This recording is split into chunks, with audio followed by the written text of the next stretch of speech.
Coca-Cola. For everyone.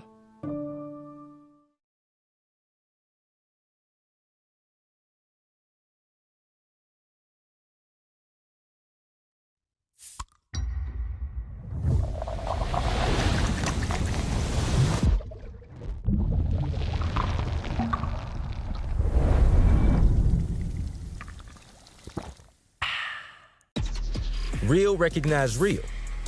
Real taste. Unmistakably Sprite. Real refreshment. Crisp lemon lime. Sprite. Obey your thirst. Welcome to Dymel Field on the campus of St. Anne Pacelli High School for the Beck Center Game of the Week at Pacelli on Georgia-Alabama Sports Live, presented by Glenn Smith Chevrolet GMC, Coca-Cola, Kinetic Credit Union, and Jack Houston Memorial Hospital Houston Clinic. It's the Pacelli Vikings taking on the Westfield Hornets in the final game of the regular season. I'm Dave Plott along with Austin Allen, and producer Brett Taylor will be bringing you all the action today. Let me tell you something. This ball game, the last game of the regular season, this is not one that has anything to do with the district standings, because Westfield's already claimed the district title for the third straight season. They've run the table in district. But you know what, Austin? You know what we got going? It's playoff implication. Absolutely. It's the last game of the season. Teams can make moves. Let's take a look at the Class 4A rankings. And this is what we're talking about here. Pacelli coming into this game ranked 8th in Class 4A. But it's a solid 8 that they're in the playoffs and will likely be at home to open the playoffs. But they could maybe make a move with a victory today. Of course, Westfield might be favored by a little bit since they are district champs. But look at that. Bethlehem Christian, number 7. And Bethlehem Christian will be playing George Walton, which is undefeated.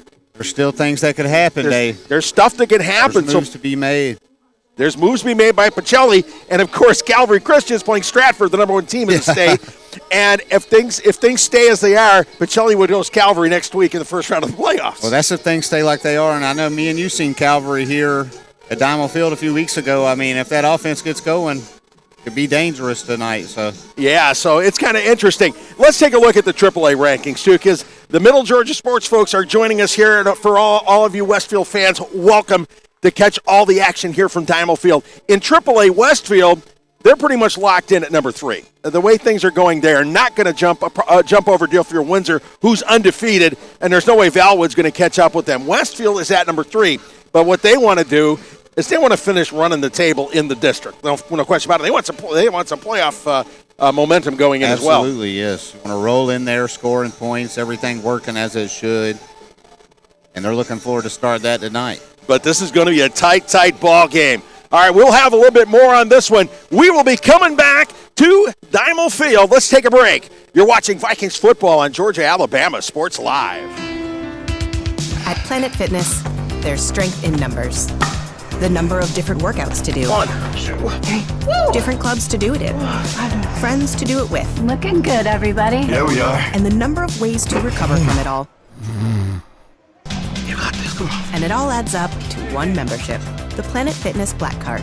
Access any location, bring a friend anytime, and recover in the Black Card Spa. One more, everybody. We're all strong on this planet. Planet It's a Fitness. great day for a new Chevrolet from Glenn Smith and Opelika. Hit the road in a rugged new full-size Chevy Silverado with discounts up to $12,250 off MSRP. New Chevy Traverse, the spacious and comfortable ride with affordable pricing. Now with discounts up to $4,000 off MSRP. People from all over the USA are coming to Glenn Smith Chevrolet. Get ready to drive and get ready to smile.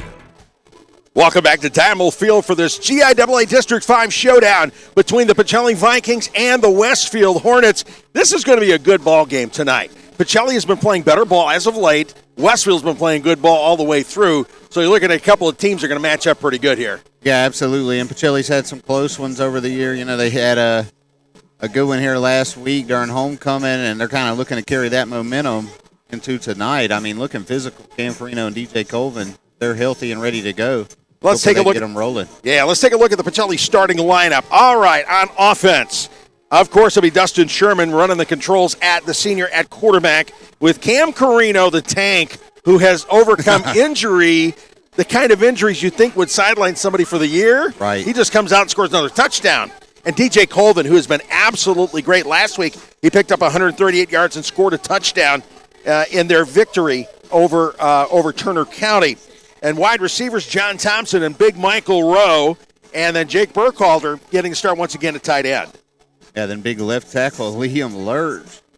Dave, he's been a good one all year. Left guard, Walt Adams. Center, Jake Wood. Right guard, Damian Hill. And right tackle, Garrett Bolin. Finish it out.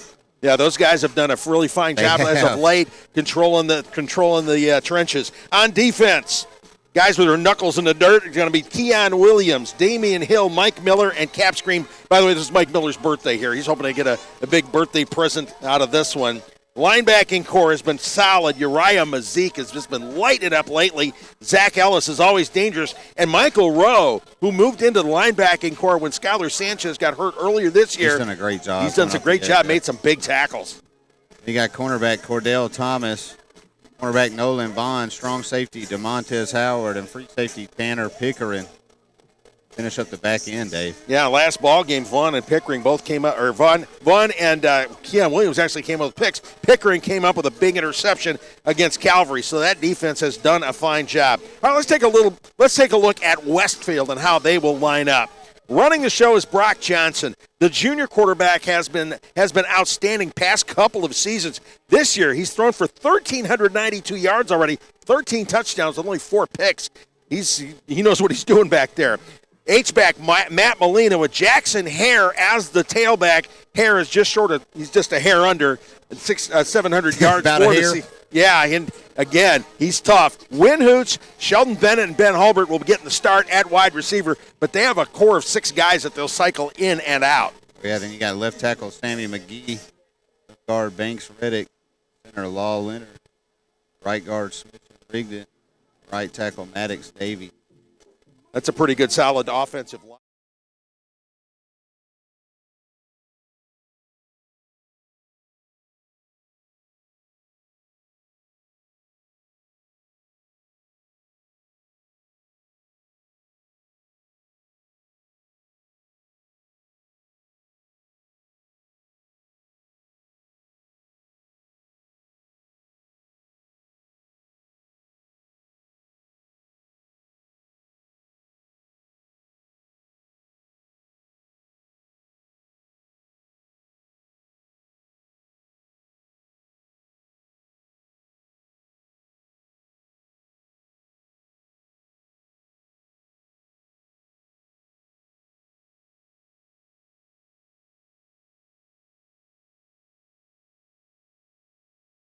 Hornets. So they're 7-2, and they played the games. They played the kind of games they needed to.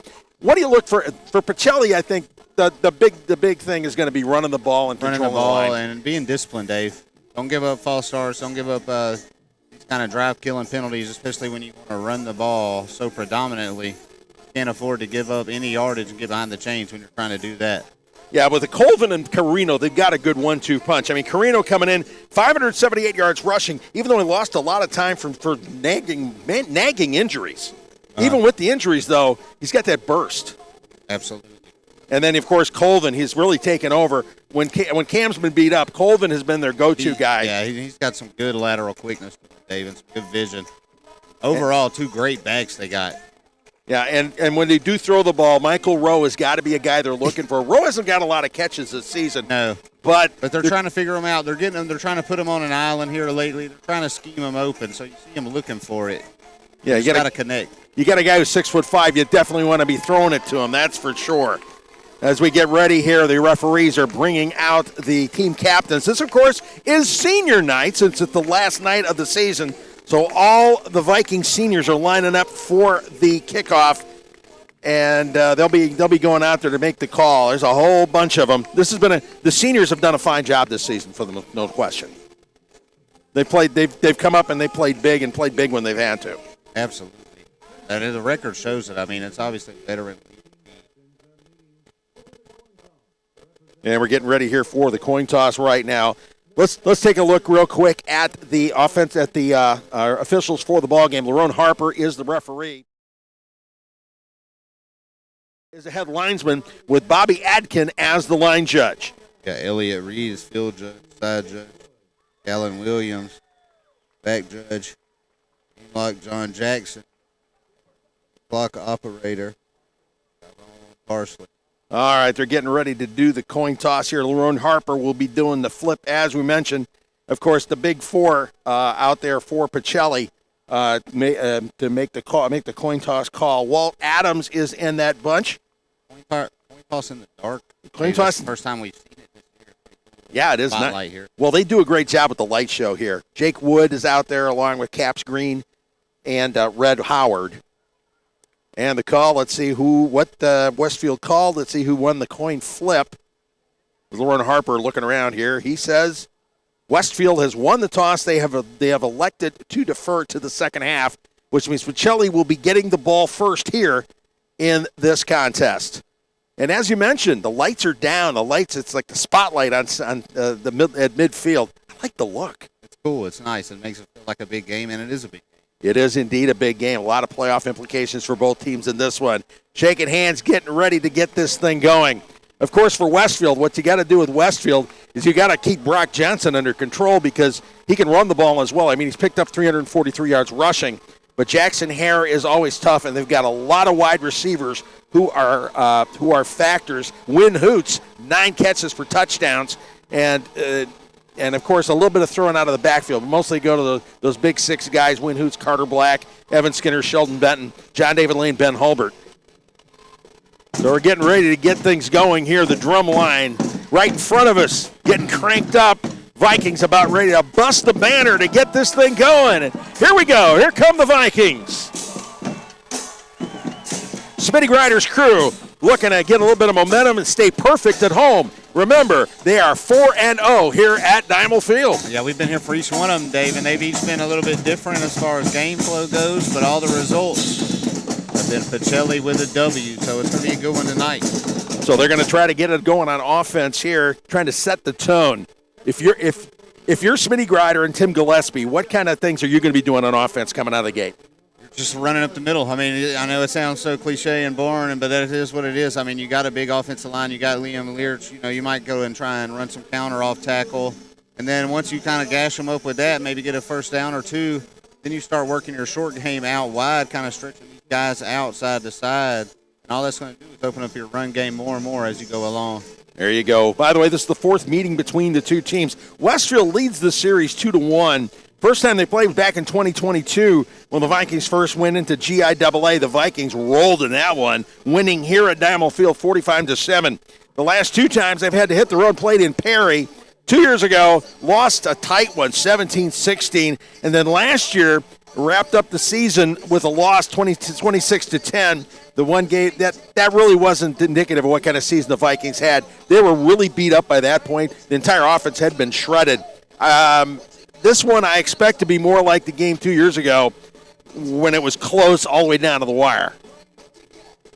All right, Westfield getting ready to kick things off. And that'll be Brock Johnson. I mentioned he's the quarterback, right? Oh, he's also the kicker. He's also the punter. I mean, this guy, I'm not sure if he drives the bus, but I would not be surprised if he's got a CDL for that, too. Yeah, he's got a learners. He's got a CDL learners, Dave. Oh, yeah. And of course, he's also the place kicker, as you would have mentioned, of course, too. All right, let's get ready. Things going. Hey, first quarter sponsored by Carol Purdue, your local State Farm agent who supported Georgia Alabama Sports Live from the beginning. Give her a call today, the biggest State Farm agent in East Alabama, but customers both sides of the river. And that kickoff taken on the 10-yard line by DJ Colvin. Colvin, right side, finding a seam, busting loose. Big kickoff return for Colvin. He's still going. Finally dragged down on the 40-yard line. Wow. Did a great what a job return. Just breaking tackles there, Dave. He broke at least 3. And he wasn't juking either, was he? No, just great balance through contact there. He just trying to get to the edge. Check this out. Look at him just drag tacklers getting on through. Was not going to stop for anything. Finally dragged down. It looks like they've spotted the ball at the 40-yard line of the Hornets. Vikings with great field position here to get things going. So Dustin Sherman in shotgun formation as the Vikings. Empty. And drop back, quick out to Mike Rowe. Rowe brought down at about the 30-yard line. Looks like they may be moving the chains on the first play. That's what you want to see. Pickup of 10, first down Vikings. Great job so far. Yes. Run the ball, huh? Yeah. Ha! Surprise them up a little bit there. They've flipped the script here a little bit unconventional with the formation so far. Now they're back in a little bit more familiar fit. Yeah, I'm kind of almost like an eye with Cam Carino set up behind Sherman now. Sherman to give to Carino. Carino right up the middle, just try to power run. He is hit, and he's stopped. Still picks up a couple of yards. There wasn't a whole lot of yardage to be gained, but watch Carino here. Just straight up the middle, just power. Not a bad play call either. You see they brought DJ Colvin in, try to bring some eyes back out to the slot with him. Pick up a 3 on that one. Ball, so it'll be 2nd and 7 from the 27-yard line of the Hornets. Colvin now in the backfield. And a little flip to Colvin. Colvin right up the middle. Power run. Finally brought down. Pick up another 2 or 3 there. Colvin just looking healthy tonight. Yeah, no kidding. Just straight up. Not getting fancy, just taking care of business. Gain of 2, so it'll be a 3rd and 5 from the 25. Vikings looking to see what they can do about getting into the red zone here. Sherman setting up back there by himself with trips right. Sherman quick out to Rowe. Rowe breaking a tackle. Wow. Moving it upfield. Ball on the ground, but it looks like they ruled him tackled. They ruled him down. It's a first down. Rowe picking up the first down on that quick pass. Great creative way to get the ball out to Rowe there in space. I mean, just quick boom, quick release. Set up nicely. Break a tackle, yeah, just great job. Big guy does a wonderful job there. Ball marked down at the 13-yard line, or at the 17. And the give up the middle. Actually taken off tackle, picking up a couple.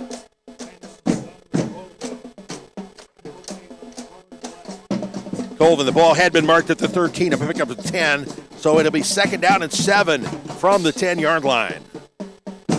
Nicely done. That play picked up a dozen. The pass to Rowe picked up a dozen plus the first down. Vikings marching the ball the way they want to. 6th play of the drive. The ball on the 10. Sherman, the handoff to Cam Carino up the middle. Power run again. Carino muscling through up to about the 6-yard line. Pacelli just doing a great job after contact on the drive right now. They're doing a great job. Jake Wood moving the pile just a little bit there. So the ball marked down at the 6. So it'll be second and about 3 from the 6-yard line. Maybe 2nd and 2.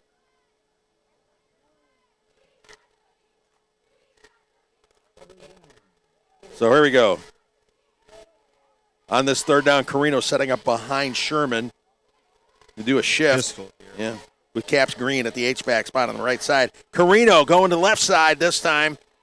Punching through. About a yard. It's going to be close. Yep, picking up the first, getting that brought down at about the 1. Came very close to dragging everybody in there. So the ball on the 1, Carino. Let's see who finishes this thing off. Looks like they're going Wildcat to Carino here. Yeah, Carino Wildcat with the jumbo package in there. Had a lot last week. Not a great snap, but Carino takes it in. Touchdown, Vikings. Cam Carino, 1-yard run off tackle. Vikings are on the board. Great job, more of the Wildcat. We've seen it last week, Dave, for the first time. We've seen a lot of it, actually, in that game. Both teams running a lot of Wildcat.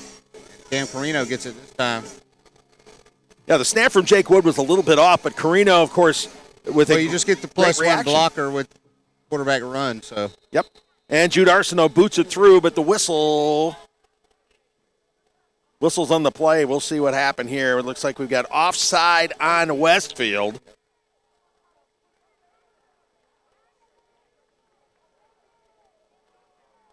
We'll see what happens here if they're going to go for 2. Yep. They're bringing Arsenault off. They're going to go for 2, bringing out the jumbo package here. Back Wildcat again, Dave. They might try and counter or stretch it back out to the outside off tackle. Sure, and it could be a give to Ellis too. Ellis been a good short yardage guy, and they do give it to Ellis. Ellis, can he punch it through? Like he fell for it. Absolutely. And the 2-point conversion's good. Line took care of business on How about that. that? They said Jude Arsenault have a rest. Well, if you got 1 yard to go, you might as well go for it. Look at Ellis just power his way through. The jumbo formation has been excellent for Pacelli all season long. They've run Ellis in there. He scored 3 touchdowns out of the package. So there you go. The Vikings with an 8-0 lead here early in the first quarter, taking care of business and doing what they got to do. A nice drive, 8 plays, 40 yards, putting 8 points up on the board.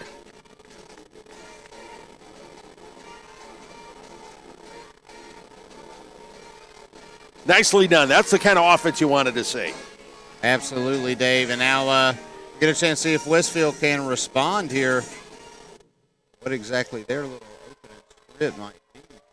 Yeah, Sam Cudd will be kicking things off for the Vikings, setting up deep downfield for the Hornets will be Wynn Hoots and Jackson Hare. Actually, Hare is playing up a little bit. Hoots is back deep. Kick to the near side. Hauled in about the 15. And that is Hoots taking it down the far sideline. Going out of bounds right almost to midfield. Not great kick coverage by the Vikings on that one. Not at all. He was able to find the edge there, Dave. Great Westfield. Yeah, they're going to line it up at the 44-yard line. Kind of similar to how Pacelli opened up their drive. Let's see if Westfield can march down the field from almost plus territory here as well. Hey, we'll have to see what's going on. Brock Johnson setting up in shotgun formation with one back there. That'd be Matt Molina moving. Give us to Hare. Hare trying to go right side. He slips a tackle. Brought down by Keon Williams, but he picks up some yardage there. They almost had him back there. Yes. Slippery out of the backfield, able to make the best of it after contact. Yeah, almost a nice tackle for loss. Instead, the Hornets picking up about 4 or 5 yards on that one. That's marked on the 4 yards, marked onto the 48-yard line. So it'll be 2nd and 6 for Westfield. Again, Johnson will set up in the shotgun with Hare to his right. Looking for quick out to the left side. Pass complete. Down the far sideline. Picking up the first down, moving the chains. Does a great job blocking on the perimeter there. 6 for Westfield. Yep, Ben Hulbert picking up that first down. Ball marked at the 40-yard line, so that was a gain of 12. So 1st and 10 for the Hornets. They're marching downfield here on the Vikings on their first possession. 6:36, 6:35 remaining here in the first quarter. Pacelli up 8-0. Johnson. Man in motion. Fakes the give, drops back, looks under pressure, forced out of the pocket. He can move, no question about it. He is chased out of bounds. Shifty back there, Dave. Shifty. Very shifty. And he picked up some decent yardage on that play, considering there was nothing there. Jack Danley helped push him out of bounds. Out of nothing. And he did, a gain of 3. They'll set up a 2nd and 7. As you can see back here, there was really nothing much going. Chased out of the pocket by Uriah Mazik. And then it was basically Jack Danley trying to catch him, but he still picks up 3 before he goes out of bounds. Just a race to the corner at that point. Yep, 2nd and 7 now on the 37-yard line of the Vikings. Little shift there. Johnson, keeper, goes up the middle. Ooh, brought down quickly there. Uriah Mazik getting hold of him. Great job by Uriah just collapsing the pocket in there. That play up from the start. Yeah, Uriah's done. He's just been ripping up opposing offenses this season. No gain on the play.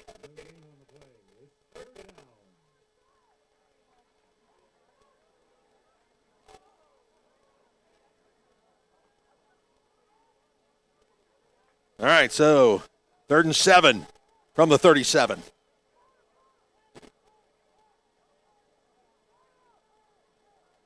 Johnson, one man in motion. Johnson dropping back. Wow. Over the middle. Ooh. Wow. Was that Liam? I think that's Liam Big Lurch. Liam Lurch coming in, knocking that bad boy down. Made an excellent play there. You could hear the thud of the ball all the way up here, Dave. Man, that was some defense right there. So it looks like they're going to set up. Are they going to set up a punt? What are they going to do here? Yep, they're setting up the punt. And Stone St. Clair goes out to punt. He's been out since the second week of the season. He injured his collarbone. He is back.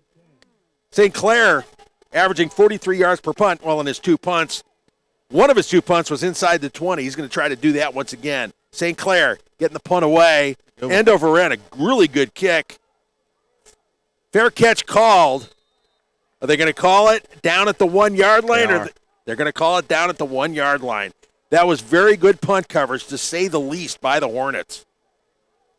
That Hornet, How about St. Clair, man? He was lined up with his heels just off the goal line and managed to catch it and drop him down at the 1. Gunner for Westfield able to get down there in time. Executed perfectly. Yeah, absolutely. As you can see this, watch the way the Hornets return team sets us up. It looked like Win Hoots just lined up with his heels right there.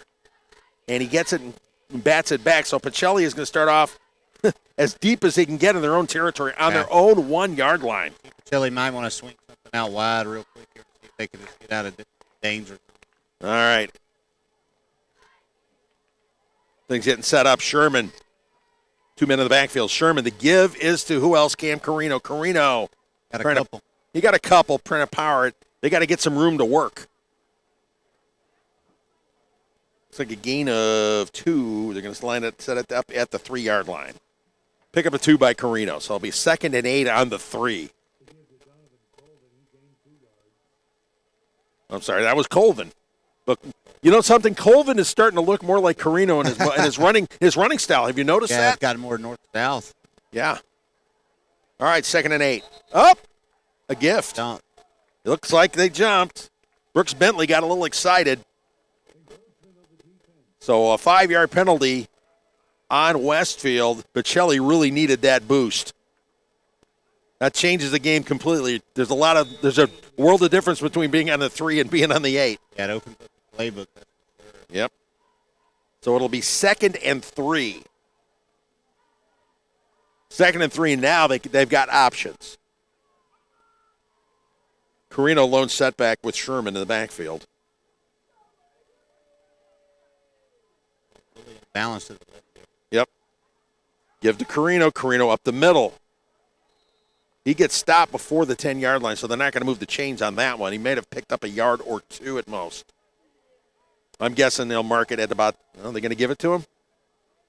No, they mark it at the 9, a gain of just 1. So that'll set up a 3rd and 2. Pacelli not wasting a lot of time either. Carino out and Colvin in. Again, shifting. Cap screen setting up on the right side along with Damian Hill. Give to Colvin. Colvin going right side. And he's brought down. Was it enough to pick up the first? It's close. First down. They say yes, he did. So Colvin taking care of business, picking up that first down, a gain of 2. Moving the chains. Vikings. First down and 10 on their own 11 yard line. Ball forward. First down there. Yep. Nothing fancy about this one. Overpower right side. Just run it. Run it behind your big guys. And it worked. Right now, Dave Pacelli's got an 8-point advantage, and they got all the time in the world to burn. So I think they're going to enjoy burning it here. Kind of taking their time to run these plays, grinding it out for 7 yards. Absolutely. You've got control. A quick out on this one to Mike Rowe. Rowe down the near sideline. He gets tackled, an ankle tackle there. They're doing a great job feeding Michael Rowe tonight. If they keep doing this, we might be due for a few explosives later on in this game. Yeah, Jack Doster bringing him down, but a decent pickup there all the way up to the 16, a gain of 5, so it'll be 2nd and 5 for the Vikings. Just keep moving the ball, moving the chains. Take your time. If you're in control of the game, just keep doing it. No point in running tempo right now. bunch. Cribs. They're moving. John Thompson moving around. The give is to Colvin. Colvin hit, though, in the backfield. That was Thatcher Reddick broke that with him. You see back there, if Reddick get through, knocking Colvin backwards, he might have gotten back to the line of scrimmage. Great job with his eyes there. Just stay in with the play. Yep. So that sets up a 3rd and 5. This is a big play for Pacelli. They really need the first because otherwise they're going to be punting from their own end zone or close to it. You want to flip the field here, if you can, at the very least. Michael way out on an island out here. Yep. And trips right, row left. Sherman back to pass, up the middle. Pass. Complete. Oh, almost. In and out of the hands. Great covers by Westfield there. They were right there to stick an arm in. Yep. He looked like he had it. Looked Jack like Ellis. Davis had it. Yep. Davis shaken up. Davis is indeed shaken up. Looking at a Jack Houston injury timeout here. So let's take a quick break here. You're watching Vikings football on Georgia, Alabama Sports Live.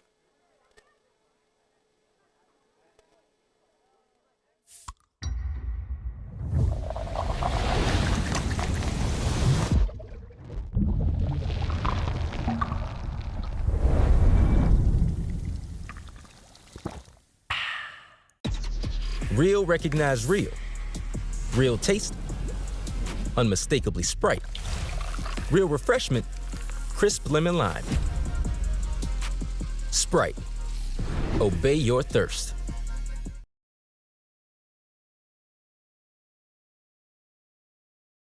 It's a great day for a new Chevrolet from Glenn Smith in Opelika. Hit the road in a rugged new full-size Chevy Silverado with discounts up to $12,250 off MSRP. New Chevy Traverse, the spacious and comfortable ride with affordable pricing. Now with discounts up to $4,000 off MSRP. People from all over the USA are coming to Glenn Smith Chevrolet.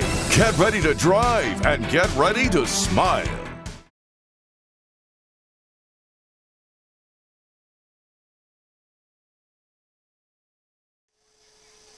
And we're back at Diamond Field. The punt on 4th down, brought in at about the 50-yard line. Great pass coverage and a fumble.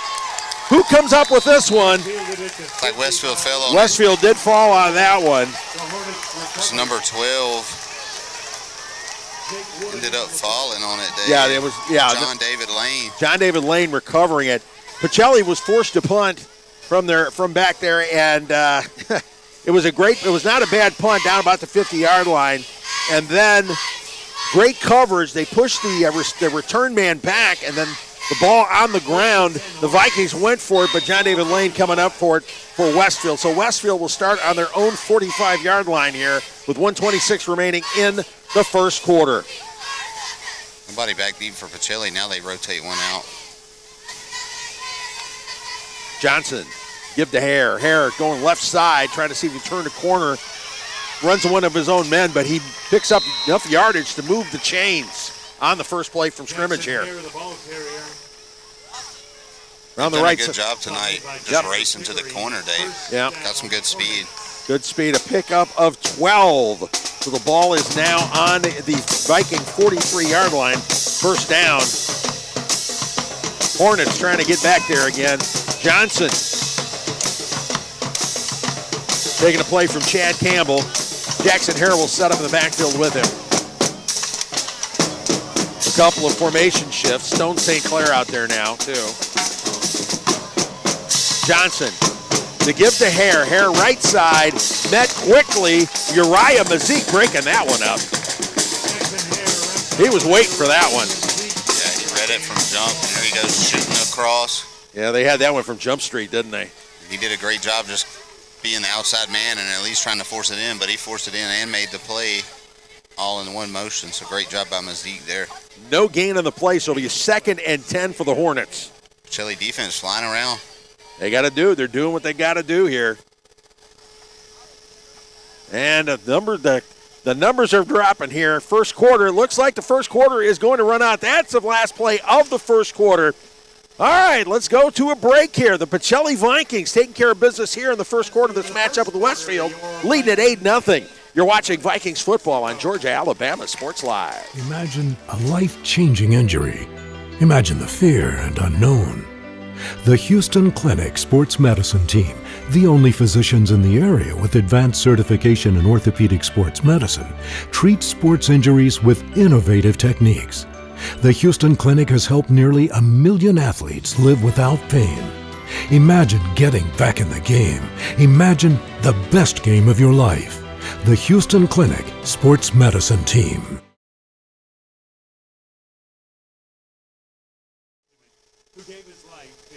And we're back at Diamond Field. Second quarter getting underway. Pacelli leading Westfield by a score of 8-0. Westfield, with their second possession of this ball game, was a quick first quarter.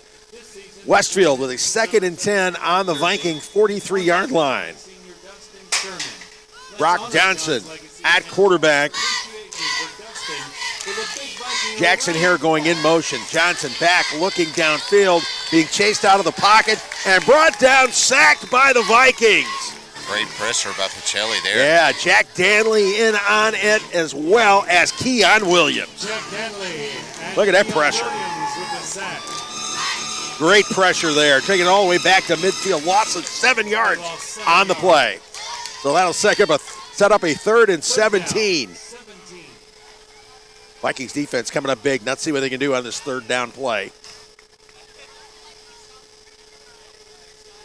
Johnson with Hare alongside.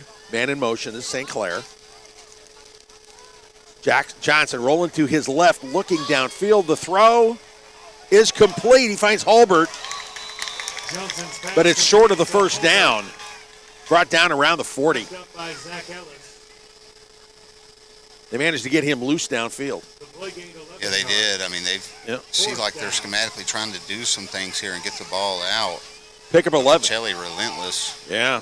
Pick up 11. They're on the 39-yard line. Looks like they're going to go for it on 4th down. Not unexpected. A 4th and 6. 4th and 6 from the 39. Man in motion. Setting back up. Hoots goes in motion and whistles. Timeout of the field, called by the Hornets. And the Hornets call timeout. They want to get things all lined up. So, let's take a break here. 10:39 remaining here in the second quarter. Pacelli leading Westfield 8-0. You're watching Vikings football on Georgia, Alabama Sports Live. Imagine making your dreams a reality, achieving your goals and aspirations, and having a financial partner that understands your dreams never sleep. At Kinetic Credit Union, we're more than just a bank. We're 40,000 members strong with local service, personal connections, and a nationwide network. Leading-edge technology to help you make financial decisions easier, smarter, and safer. We are Kinetic Credit Union. 4, the energy 3, for your dreams. 2, 1. Back at Diamond Field, special thanks to Glenn Smith Chevrolet for being our Originals presenting sponsor. From day one, their unmatched support and commitment to our community has fueled our mission to bring you the very best in local sports coverage. We're proud to partner with them again as we kick off year 4 together. All right, 4th and 6 for Westfield on the Pacelli 39-yard line. Brock Johnson dropping back, looking to throw across the middle, and he finds his receiver, and that is Win Hoots, and Hoots Great job. gets past everybody, taking it in, and it's a touchdown for the Hornets. Just an excellent job. Johnson to Hoots, yeah. Johnson absolutely just zipped that one in there. It had some velocity behind it. Hoots able to just get it loose out to the corner and take it to the house. Wide open, too. Blistering speed there. Yeah, and everybody's looked over to the right side. So that sets up the extra point. Johnson will line things up. He'll kick it out of the hole to Court Pearson, the backup quarterback. Carter Black is the long snapper for the Hornets. The snap is good. The snap was good enough. And Johnson nails the kick, and it is good. So, with 10:26 left here in the second quarter, Westfield has cut it. Pacelli's lead is now down to 8-7. That pass play, that was set up perfectly. That was good. I mean, just the athleticism from Hoots after he got the ball in his hands, man. I mean, that speed was noticeable. Just a great job by Westfield, just kind of staying determined, even in the face of Pacelli's just aggressive pass rush to open this first half. Yeah, there was like a burst of speed that he put on there and just kind of kept on going, and there was nobody on the left side. They kind of overloaded to the right, didn't they? So here we go. Pacelli's going to have to try to match this one. Kicking things off will be Brock Johnson. Like I said, he does pretty much everything else except drive the bus, but does he have a CDL? That's what we need to know. And setting up deep for the Vikings will be DJ Colvin. See DJ Colvin back there. And probably Jason Davis. It's number 8. Number 8? Yeah. Or it'd be Jason Davis. All right. Short kick. A little nubber kick brought in by the Vikings and brought up field. Usually you just fall on those, but no. Not quite. Game of inches. It was. Well, Zach Ellis, who's a fullback and a middle linebacker, he wasn't going to take it. He wasn't taking any no for an answer. He scooped up that short kick and picked up about 10 yards. Nicely done, too. So the Vikings will start off on their own 40-yard line. That's good field position. They've got to answer the Hornets here. All right, setting back up. There's Sherman in the backfield along with DJ Colvin. They're back in the pistol here. Faking the give. Sherman rolling to his left, going deep downfield, hitting a wide-open John Thompson. Touchdown, Vikings! That was great. I've been asking Pacelli to do that all year, Dave. Just take a big shot on first down and play action. You got Cam Carino. You got DJ Colvin. You got guys that take eyes away from the outside of the field. And now you got... time they worked them open right over the middle right there. Great job. Great pass by Sherman also. Beautiful. John Thompson, his first touchdown reception of the season. Here we go. Look at it.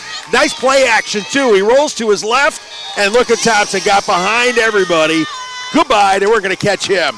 Here's Jude Arsenault's extra point kick. Right down the middle.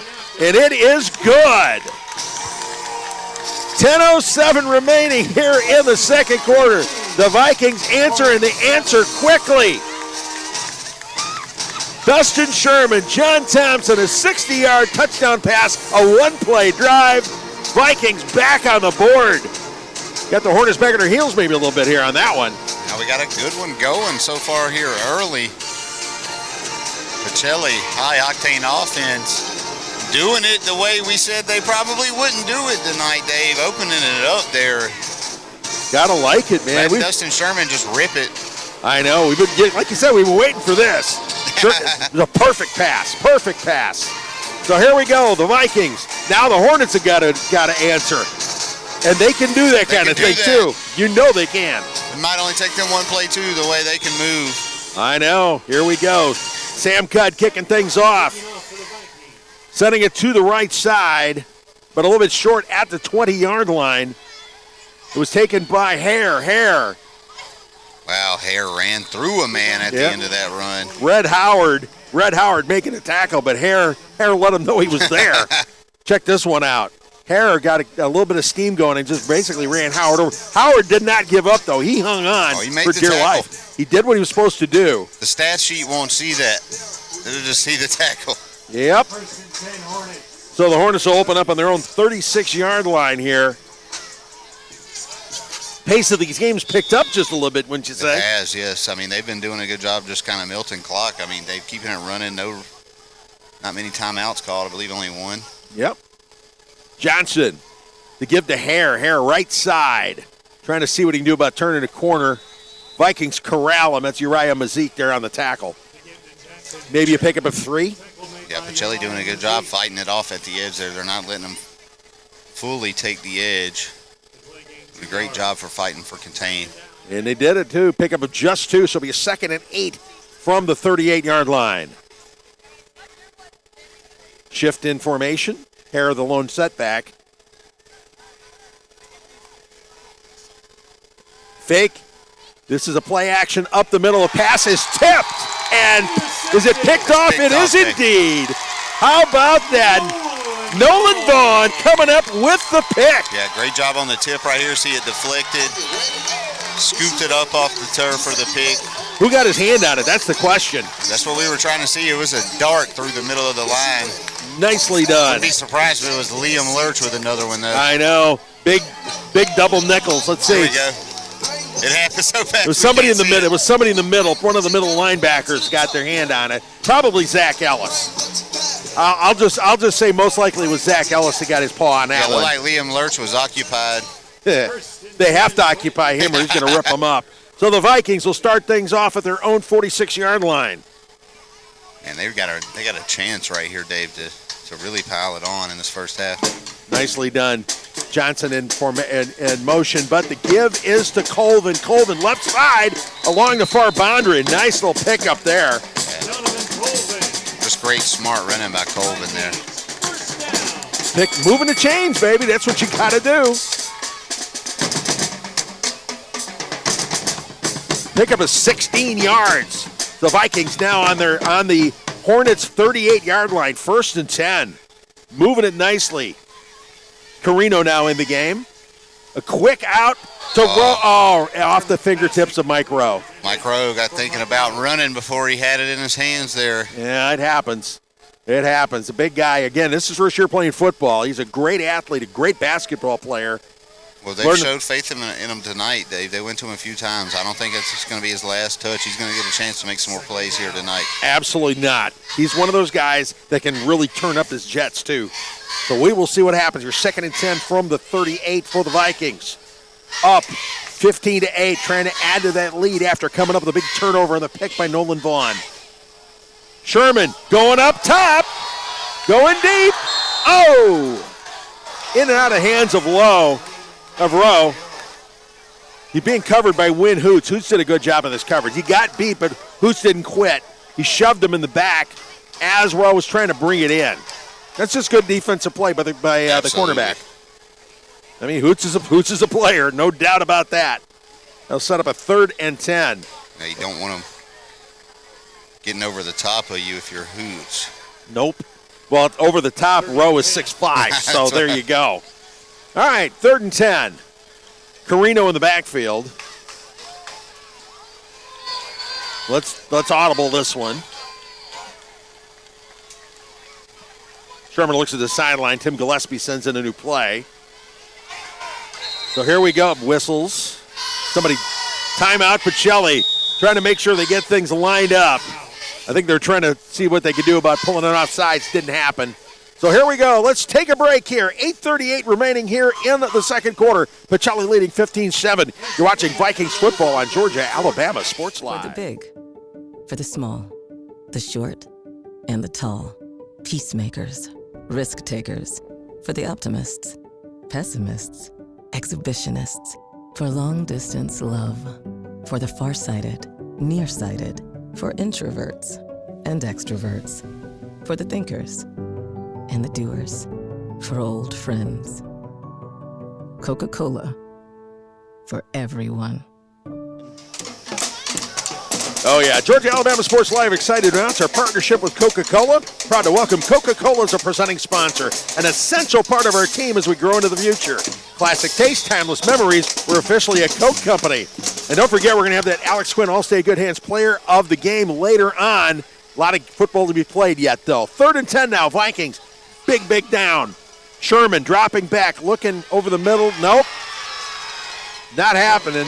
Pocket collapsed. And Sherman's got to let that ball go on 3rd down there. Yep. Brooks Bentley coming in and tackling him there. There wasn't a lot open, though.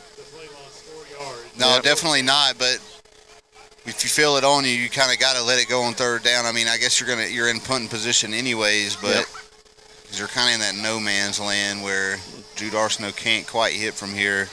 Yeah. Sherman averaging 34 yards per punt. He's put 3 of them inside the 20. Here's an opportunity for number 4. And the kick. That's a great one. It's a nice kick. Bounces. It looked like it hit. Hit a lineman on the helmet, Dave. It hit somebody on the helmet, so that should down it right there. Now they're going to call it a touchback? Yeah, I guess if they never had possession, it wouldn't technically be down there. Hit number 82. Okay. On the bounce there. So actually straight from the sky. Knocked him in the head. That was Uriah Falls. So there we go. It will be down on the 11-yard line. Inside the 20, well, hey, you take it however it comes, you know? Uriah Falls, a.k.a. Chicken Little, Dave. Yeah, it worked. What happened. Whatever it is, it worked. So the Hornets will open on their own 12-yard line here on this drive. 7:50 remaining in the half. Hornets kind of sitting there with the arms crossed. It's like, how did that happen? They're marking it as a touchback. They're marking it as a touchback. Well, it'll look good there for a minute. What for a the Vikings. series of events. I know. Anyway, 1st and 10 from the 20-yard line. The Hornets. So here we go. Johnson went to pick last time around. See what they'll do here to try and get his confidence back. I assume Hoots will be involved. Yeah, I would think so. Johnson rolling to his right, looking downfield, launching one. A one-on-one. He let it rip there. Yeah, that was for St. Clair. The St. Clair covered. There was no way he was going to get to that one. Great job on the coverage by Pacelli. I'm trying to see who that was, Dave. 20-something. He won't turn to us. Well, it's probably, well, if it's 20-something, it's going to be Nolan Vaughn, cornerback. Yes, Nolan Vaughn. Yeah, had him covered. He had him blanketed really good. Well Strapped done. him up. Yeah, great job. Great job there. Johnson put everything he had into that one. He kind of overthrew him a little bit, but crowded backfield here with Johnson. All right, everybody moves. A lot of big shifting motion. Now Johnson alone in the backfield. Trips or 4 stacked up right. With Hoots by himself on an island left. Man in motion. Faking the jet sweep. Not happening. Bell. Lyman comes down with it. Yeah, it looked like it was batted down by who else? Liam Lurch. Lurch got his paw on that bad boy. Look at that. Boom. And it went straight to the lineman. Batted at the line. Sammy McGahee. It looked like Sammy McGahee came up with it. Been a theme tonight for Brock Johnson so far. Yeah. A few batted balls. Yeah, Lurch has been in there. He's been breaking a lot of stuff up there. 3rd and 11. Don't expect a shot. I'd like to see him try and work the from the hash mark to the boundary here to the sticks and just get a first down.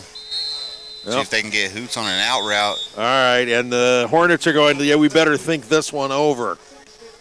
So there you go. Let's take a break here. The Hornets on a 3rd and 10 thinking it over. The Vikings trying to shut it all down. They lead at 15-7. You're watching Vikings football on Georgia Alabama Sports Live. Georgia Alabama Sports Live wants to say thank you to Zaxby's for their continued partnership with us for over the last couple of years since we started this.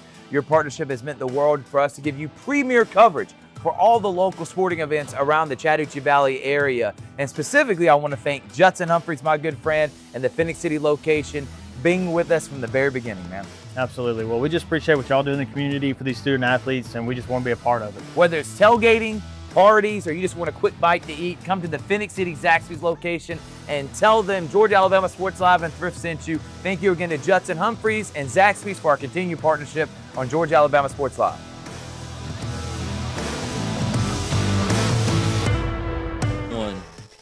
Back at Diamond Field, 3rd and 11 for the Hornets.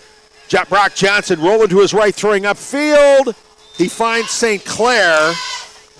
They did a great job, Dave. What I was just talking about before we went to break there, instead of a straight-up out route, they kind of turn it into a little bit of a wheel that morphs into an out right past the sticks. He kind of sat down in that soft spot right there. Yep, pickup of 9.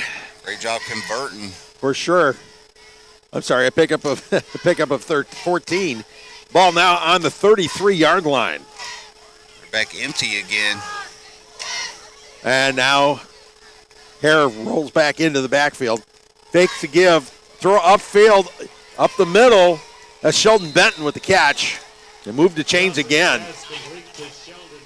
think we got a Pacelli fender down, writhing in pain right now. A couple of guys are down. Like he was grabbing around his sternum. I mean, we had 2 Pacelli guys kind of make contact with each other. Maybe the wind knocked out of them. Yeah, it's a little tough. The hardest hits are always 2 defensive guys running into each other. Friendly fire. Yep. Pick up a 14. 1st and 10 from the 47-yard line for the Hornets. They're moving the ball quickly now. Michael Rowe working that edge right here, Dave. The bottom side of our screen. Boots in motion. Flips it up. kind of a semi-jet sweep. It's actually technically a pass, but it also doesn't go anywhere. Who's is looking fast. If they can get him to the edge, it could be dangerous here. Yep, Mazik in on it along with Keon Williams. Maybe, no gain at all. It's one of those little flip plays. It looks like it's a jet sweep, really, but it's a pass because he flipped it up. But it also doesn't mean anything because it's no gain. So, 2nd and 10 from the 47-yard line of the Hornets. Everybody's opened up the playbook. You might as well. Last game of the season. Playoffs on the line, but they're also going to be in the playoffs. So you may as well do something to get ready. Johnson dropping back, looking to throw, rolling to his right a little bit. Doesn't seem like there's anybody open. Getting chased. His safety valve man was Win Hoots. Hoots drops it. He got hit. Oh, that's a tiki tap. Oh, that's Cordell Thomas got him. But that was more of a Thomas. He was trying to pull up. Or did he get blocked into him? That's the question. I'm not sure what did he get blocked into him? We'll see. They were trying to get it to Hoots in space, though. Speedster track guy. Smitty Grider is not a happy man, to say the least. Grider is letting everybody know that, hold on a minute here. Yeah, so I'm not sure what they're going to call. Yeah, let's see what Ron Harper comes up with here. They're going to call that blindside? What are they? All right. Somebody going to come over and talk to Coach Grider? The sideline's going irate. I knew that. Oh. They call it a personal foul. Coach Grider is furious. A 15-yard penalty. Yeah, there definitely wasn't any malicious intent there. No, it looked like he was pulling up and trying to stop, and boom. I would have been a fan. I just doesn't call it there. Doesn't much matter. Move the ball all the way up to the 38-yard line. 1st and 10 for the Hornets on the Viking 38. Johnson with Hare in the backfield. And it is a jet sweep to St. Clair. St. Clair trying to turn the corner, fighting.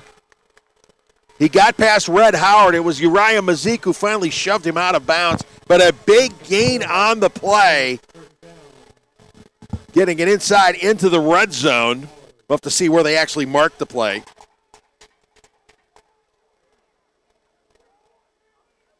Looks like they're going to mark it on the 16-yard line, so that's a pickup of 22 yards.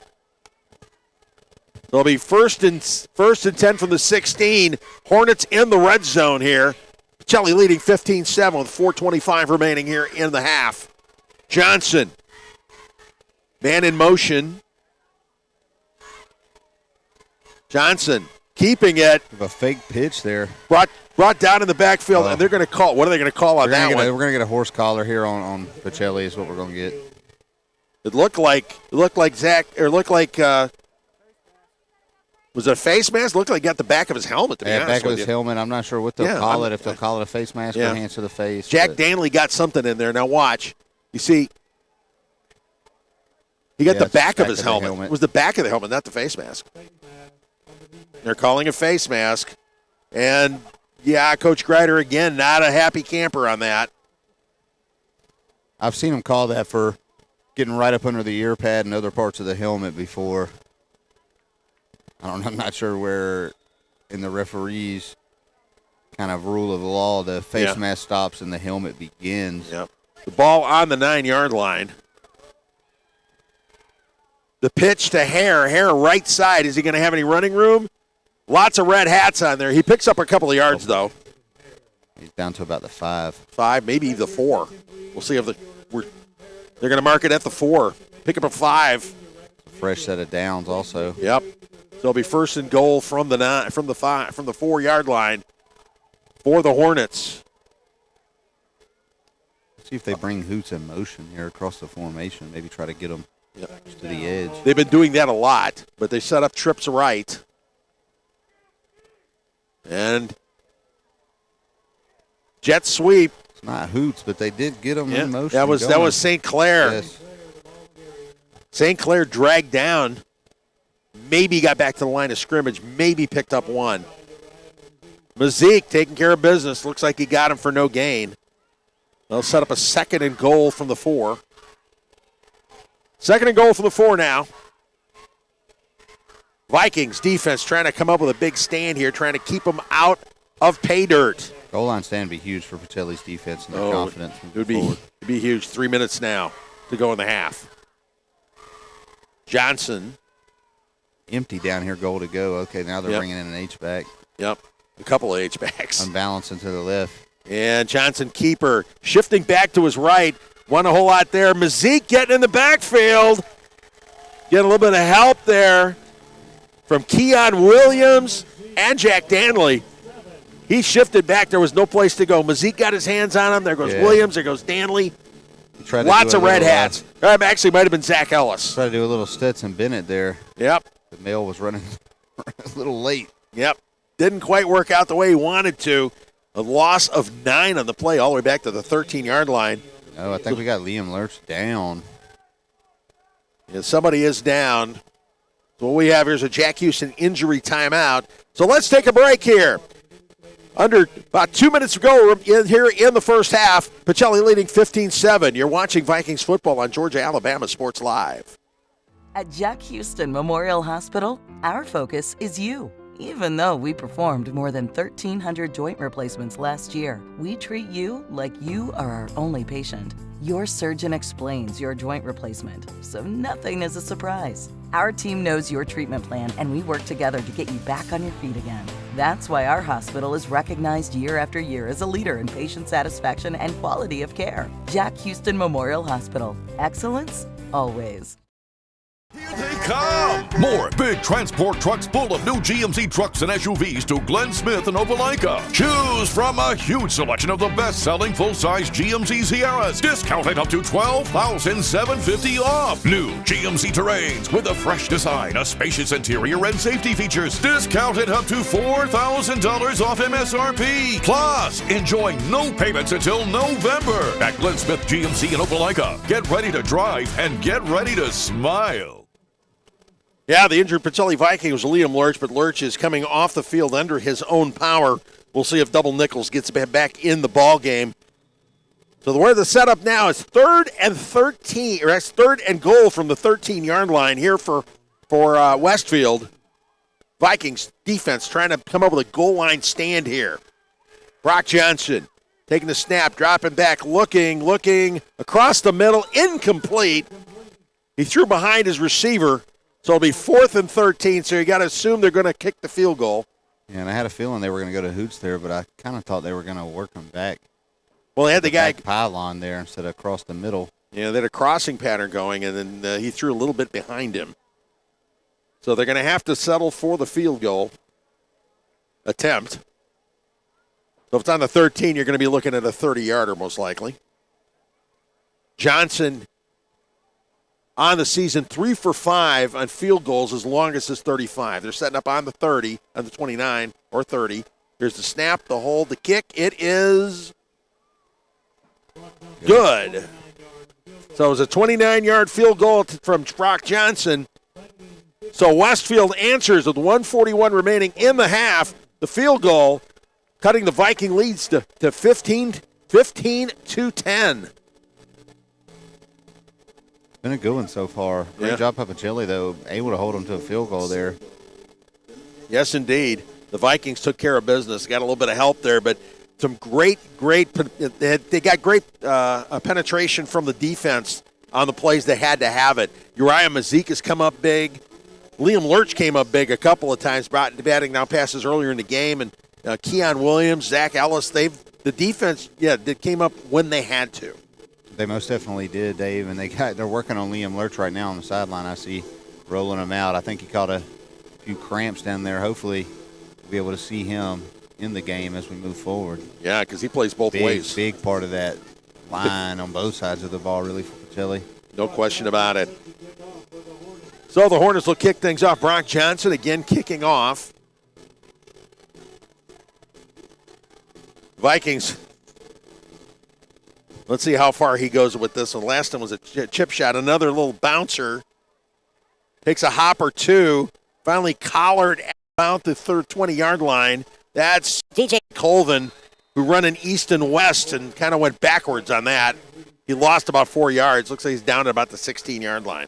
Yeah, he was trying to get back to the edge on the near side of the field here. Yeah. But did not have the numbers Not as at far all. as blockers go to get there. Yeah. Bad move on that one. He should have just took and gone straight forward, but It was taking, balls on the ground during kickoff. Things happen. People panic. Ball bounces weird. It's not round. It's oblong shaped, so Yes. it does some crazy things. the oblate spheroid. And it does exactly what you don't want it to do.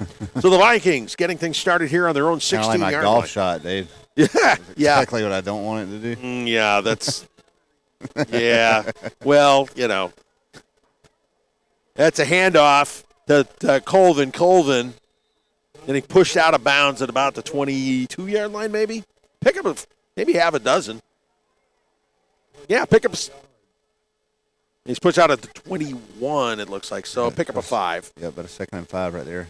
2nd and 5 from the 21.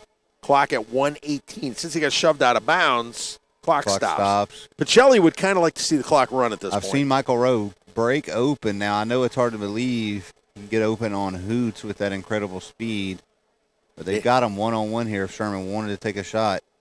Instead, they give Colvin hit immediately. Tough tackle right up the middle of the field, yes. Yeah, that was he kind of got flipped there. Yeah.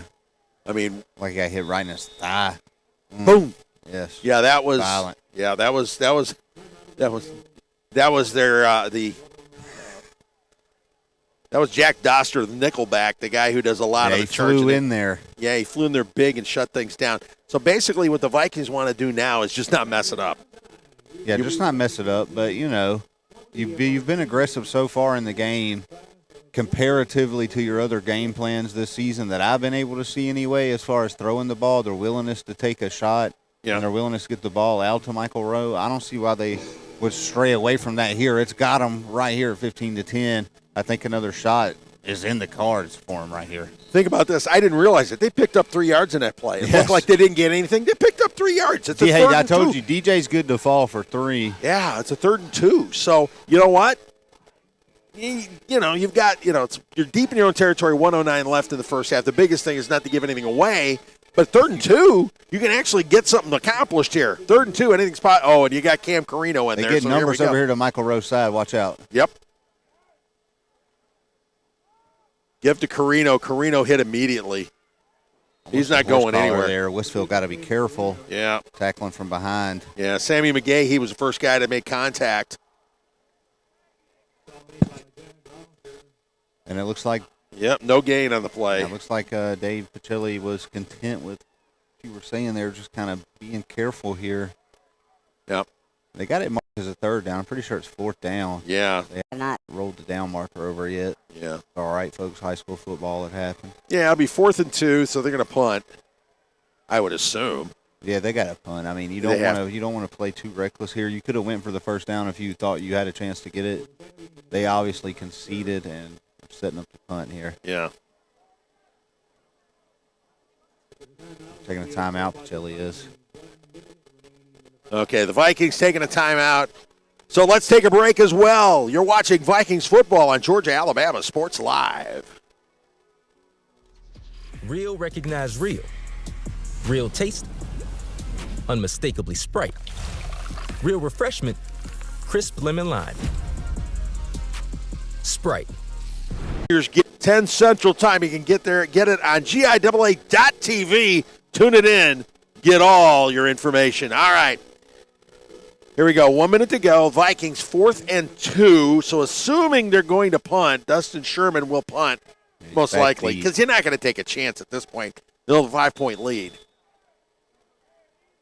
But everybody's been letting it all hang out, so you really don't know. All right, Sherman getting good snap. Punt, gets plenty of air under that.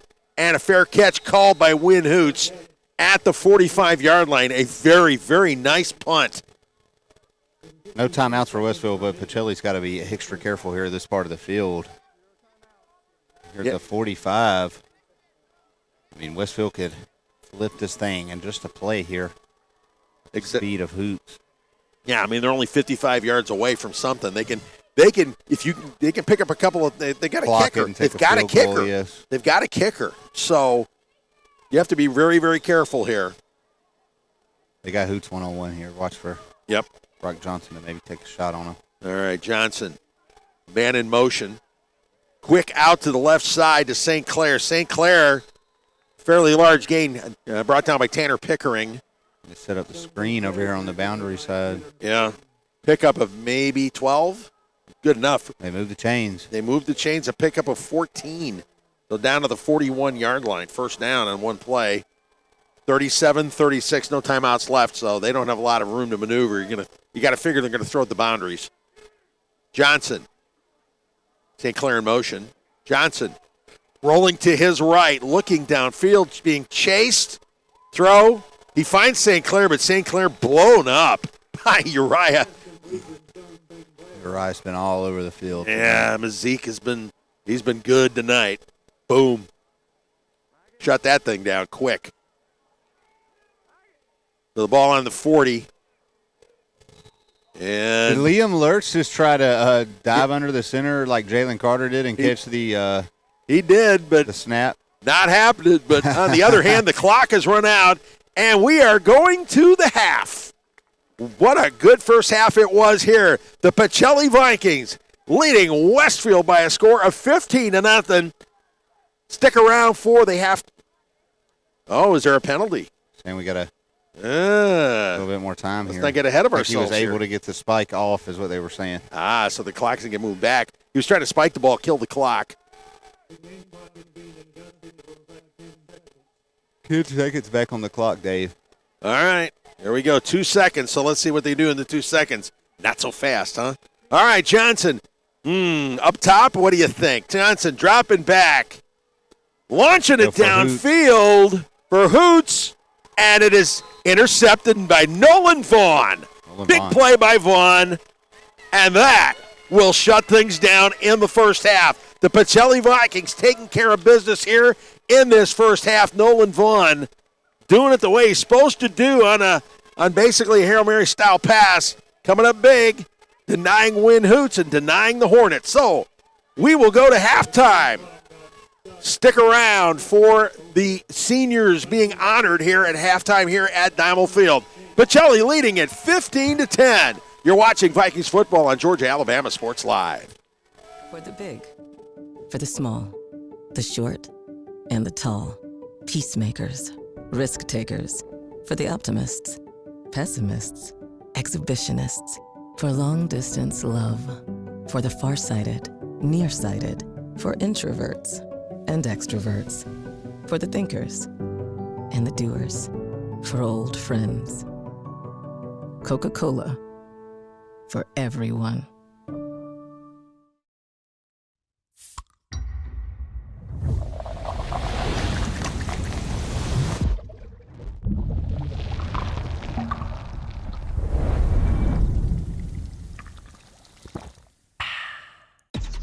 Real recognize real. Real taste, unmistakably Sprite. Real refreshment, crisp lemon lime. Sprite, obey your thirst. Imagine a life-changing injury. Imagine the fear and unknown. The Houston Clinic Sports Medicine Team, the only physicians in the area with advanced certification in orthopedic sports medicine, treats sports injuries with innovative techniques. The Houston Clinic has helped nearly 1 million athletes live without pain. Imagine getting back in the game. Imagine the best game of your life. The Houston Clinic Sports Medicine Team.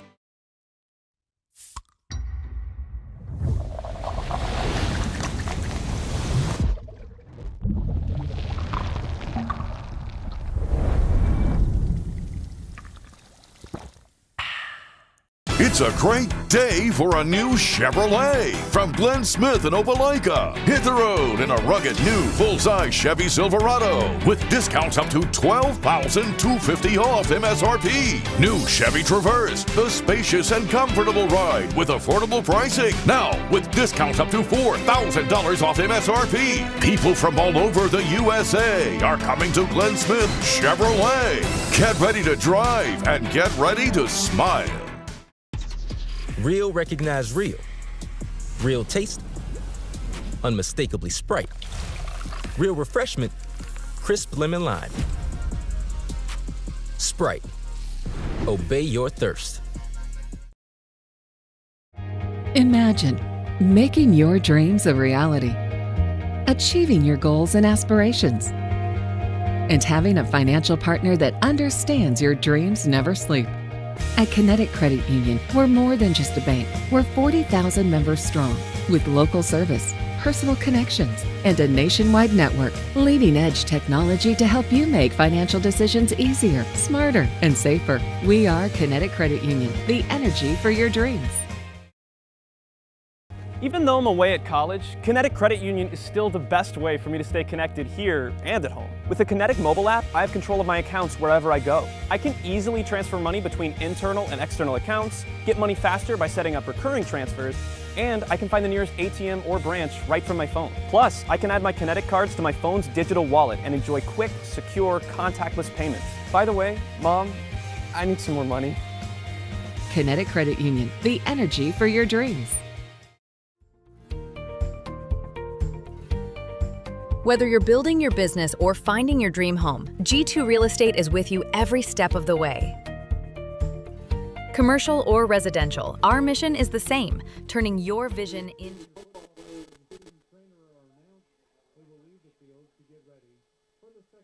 Of tonight's game.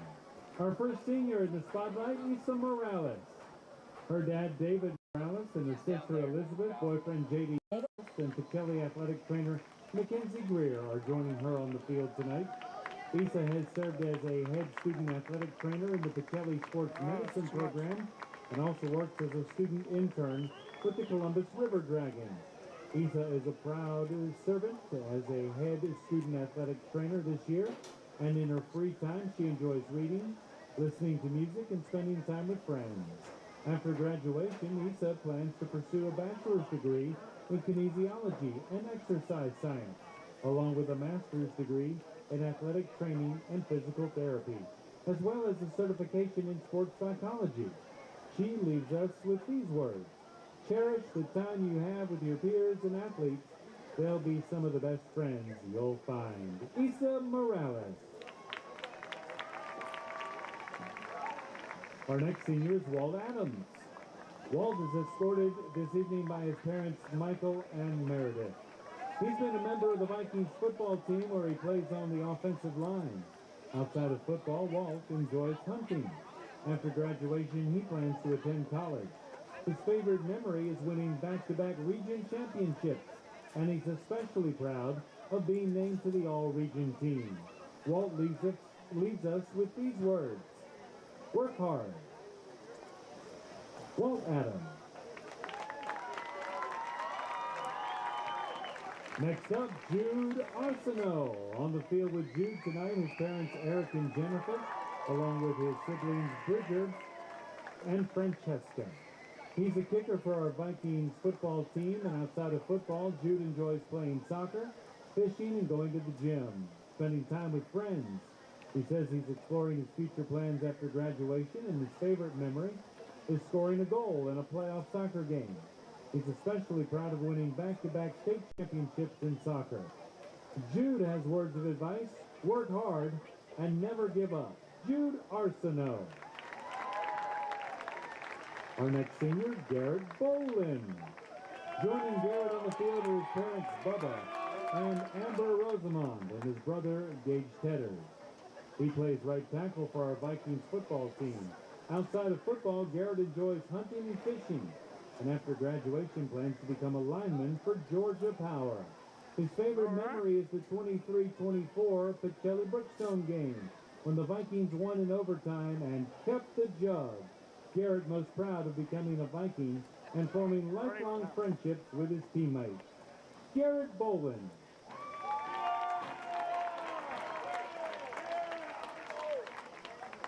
Next up, Jack Danley.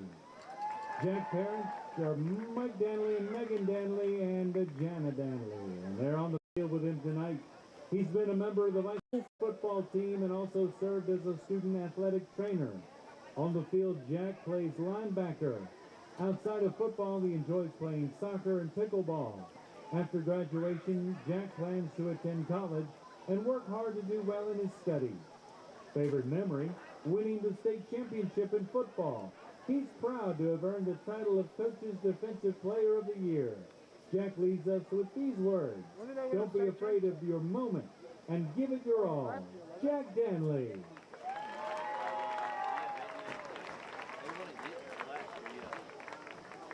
Caps Green up next. Caps escorted this evening by Trey and Hillary. He's been a dedicated member of the Vikings football team, playing both tight end and on the defensive line. Outside of football, Caps enjoys hunting and lifting and reading. And after graduation, plans to attend college and earn a degree in biology. His favorite memories include beating Brookstone during his freshman and sophomore years and winning the state championship as a freshman. Caps Green. Our next senior is Damien. I know, he had to go to the bathroom. Hill. He ran away. Duke's mom, Rosalind Hill, and his grandmother, Terry Middlebrook, are joining him That's what tonight. I was wondering. In addition to being a member of the Vikings football team, he plans to wrestle for Pacelli this year. Outside of sports, Damien enjoys fishing. Says he's exploring his options for the future after high school. His favorite memory is watching film sessions with Coach Beck. Duke leaves us with this advice. Listen to your coaches and give effort. Duke Hill. DeMontez Red Howard, our next senior. Joining Red on the field, his parents Anton and Ayana Turner, and his little sister Zoe. He's a multi-sport athlete, competing in both football and basketball, and on the field he plays safety and wide receiver. On the court, he's a shooting guard. Outside of sports, Red enjoys hanging out with friends and drawing, and after graduation plans to attend college and major in engineering. His favorite memory, winning the state championship last year in basketball. He's most proud of building his faith in God and becoming a more sociable person throughout his high school years. Red Howard. Our next senior in the spotlight, Tanner Pickering Sawyer. Tanner is being escorted this evening by his parents, Brandy and Barron, and his sister, Aspen Pickering, and family friend, mentor, and position trainer and coach, Damian Daniels. He joined our Pacelli family this year and plays defensive back in football and will also participate in track this upcoming season. In his free time, Tanner enjoys working out, training, and listening to music. After graduation, Tanner plans to continue his football career at the collegiate level and study sports psychology. Tanner is proud to have been selected to represent St. Anne Pacelli in the 2025 GIAA All-Star Football Game and is being actively recruited with 4 current offers from college football programs. He leaves us with this. Everyone you meet is fighting a battle you know nothing about. So be kind, always. Tanner Pickering. Senior Dustin Sherman up next. Dustin accompanied on the field tonight by his parents, Mary and Russell. He's a 3-sport athlete, competing in baseball, basketball, and football. Outside of athletics, he enjoys working with his granddad and his dad on projects around the house, driving the tractor, and spending time at bonfires with his family. After graduation, Dustin plans to become a firefighter and work a trade on the side. He leaves us with this message of faith. God already wrote your book. Just read it one page at a time. And don't worry about the future or the past. Stay on the page you're reading and put your faith in God and work hard, and He'll do the rest. Dustin Sherman. Yeah, he can easily do twice as right. Up next, Jake Wood. Jake being escorted this evening by his parents, Melissa and Jacob. He's been a member of the Vikings football team where he plays center. Outside of football, Jake enjoys fishing and hanging out with friends. After graduation, he plans to attend Auburn to study veterinary medicine.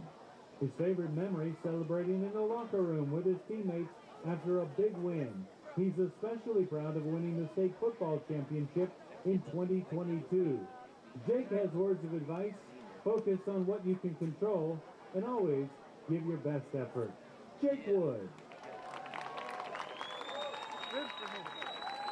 Our next senior is Emily Fairclough.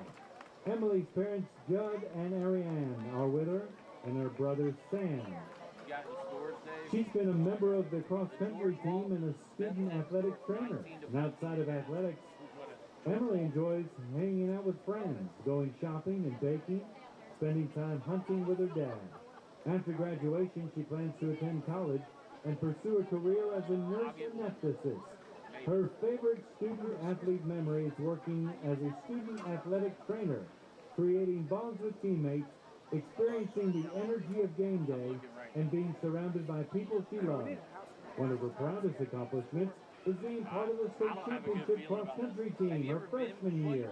Her advice, never give up. The pain comes with great achievements, and always take care of yourself to perform your best. Emily Fairclough. Student athletic trainer Bailey Fleming is next. Bailey's father Joseph and her brother Ryder are with her tonight. Outside of school, Bailey enjoys going on walks and stretching. After graduation, she plans to attend college to study kinesiology and earn her master's degree in athletic training.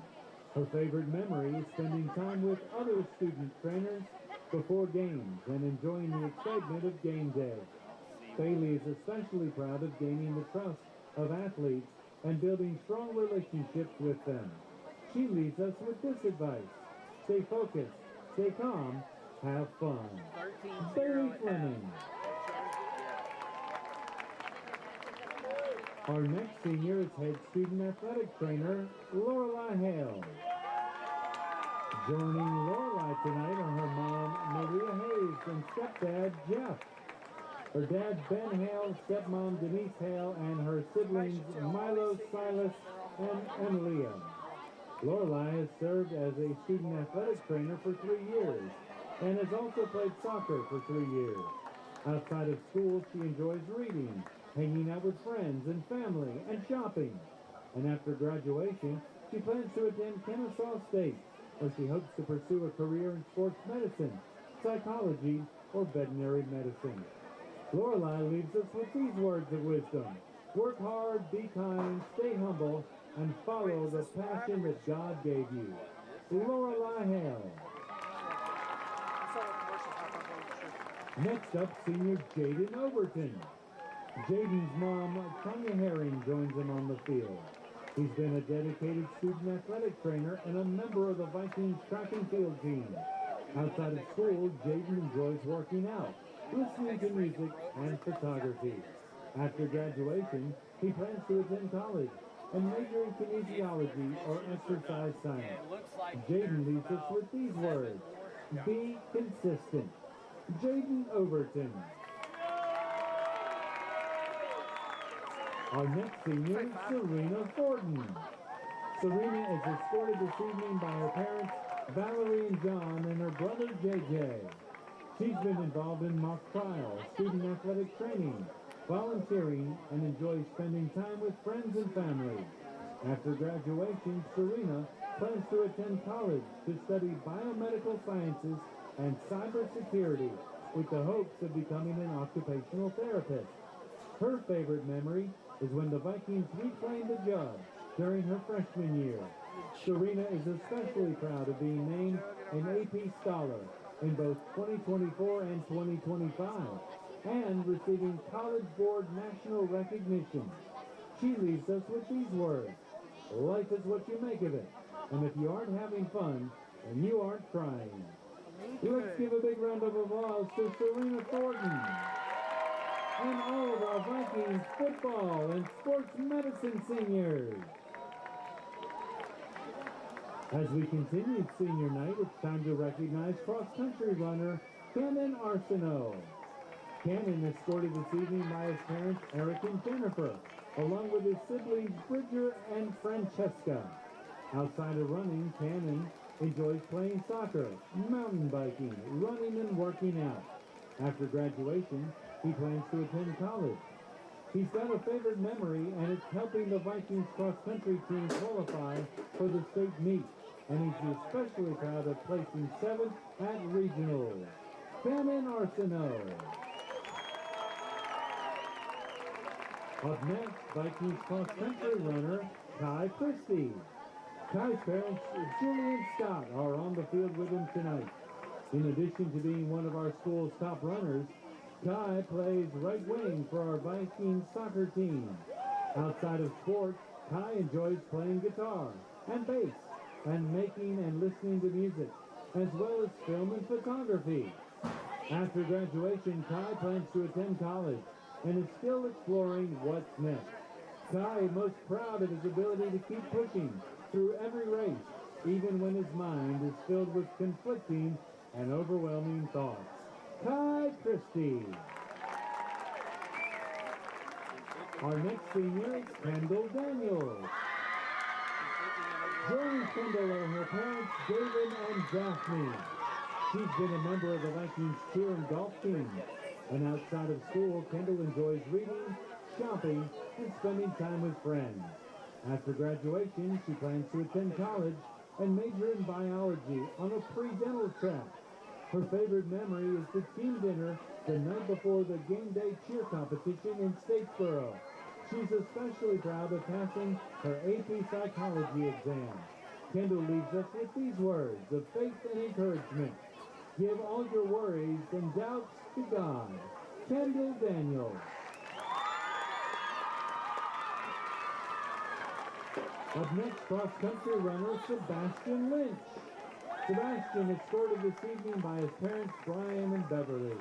He's been a member of both the Vikings cross-country and track and field teams, and is also part of the percussion ensemble and band. After graduation, Sebastian plans to attend college and study psychology with the hopes of one day becoming a professor. Sebastian Lynch.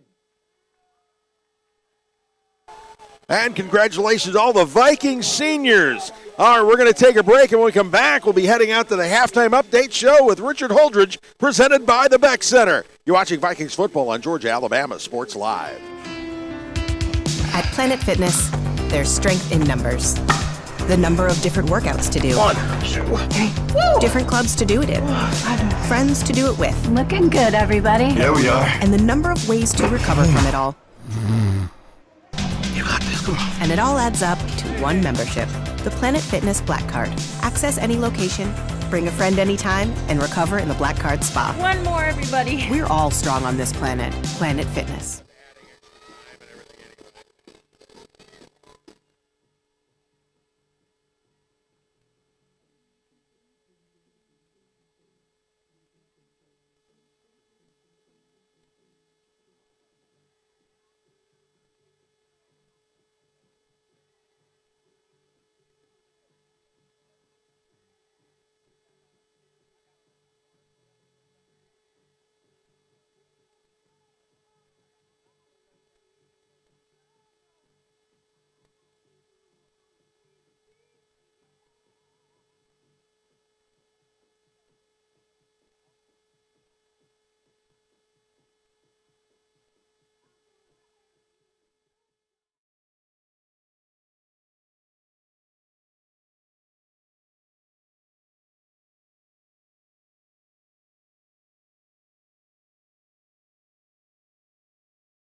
Good evening, everybody, and welcome to the Georgia Alabama Sports Live Halftime Update Show presented by the Beck Center. We are live at Otis Spencer Stadium. Right now, it's in the end of the first quarter, and Shaw leads Kendrick 13-0.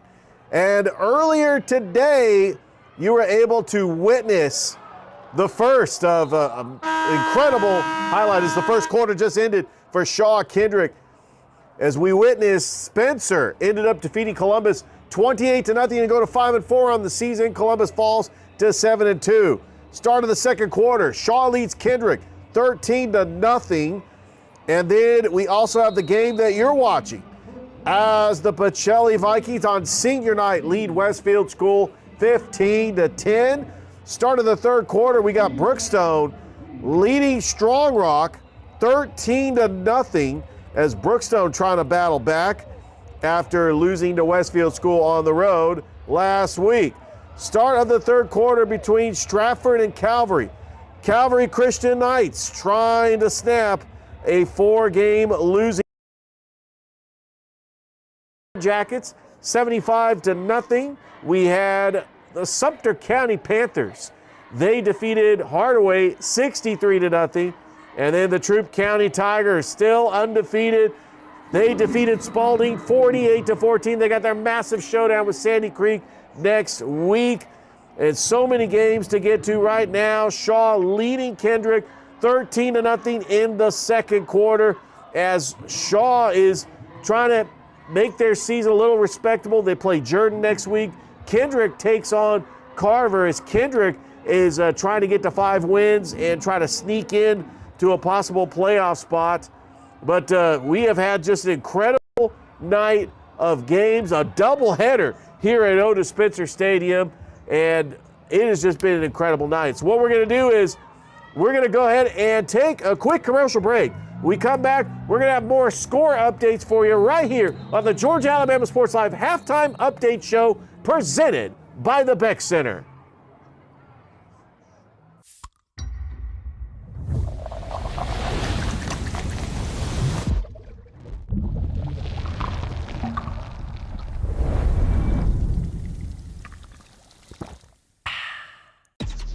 Real recognize real.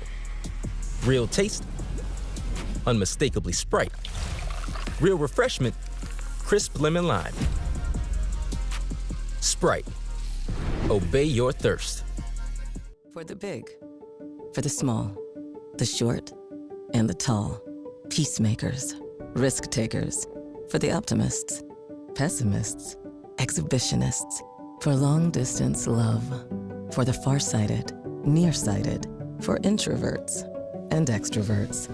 For the thinkers and the doers. For old friends. Coca-Cola. For everyone. Welcome back to Diamond Field. Their halftime. Pacelli Vikings leading Westfield by a score of 15-10. It's been quite a first half. Let's talk a little bit about the first half. The Vikings opening scoring, Cam Carino with a 1-yard touchdown run on their opening possession, taking on an 8-yard, 40-yard possession and taking 8-0 lead with the 2-point extra point. But then Westfield struck back really quickly. Let's take a look at this one. Brock Johnson, the quarterback, looking and finding his favorite receiver, Win Hoots. That was a great play right here. They were able to just hit Win Hoots up out to the edge. I mean, speed kills, 4x100 state runner-up is what I heard. Yeah, he can move. He can move. And when you watch the play here, just drop back and it was like, boom, there's Hoots, and there he goes. Yep. Took it 39 yards for the touchdown, and Westfield cut the Pacelli lead to 8-7. But then, on the very first play from scrimmage after the touchdown, a definite candidate for the Houlihan's highlight of the week, the Vikings. Oh, yeah, that was awesome off the play action, Dave. Yep, starting from their own 40-yard line.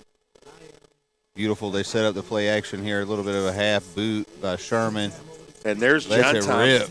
John Thompson on the other end, getting behind him. Nobody's going to catch him. Gone. His first touchdown reception of the season, and that put the Vikings up by a score of 15-7. And then late in the half, Brock Johnson booting a 29-yard field goal, and that's where we stand right now, 15-10 Vikings, as we get ready to get things going in the second half. Now, in the first half, the numbers are fairly even.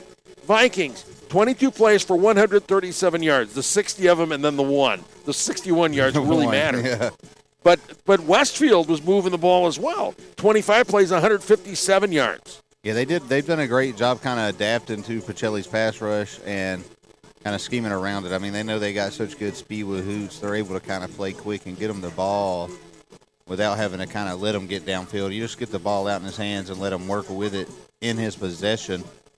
Kind of an extension of the run game there, and Westfield's done a great job with it tonight. And Westfield's actually done a fairly good job stopping the Pacelli run. Yes, they forced us, and Dustin Sherman was able to make a play on that one. And then because they were stuffing the run a little bit on that last drive, and they were able to come out and hit that play action shot. So I'm curious to see.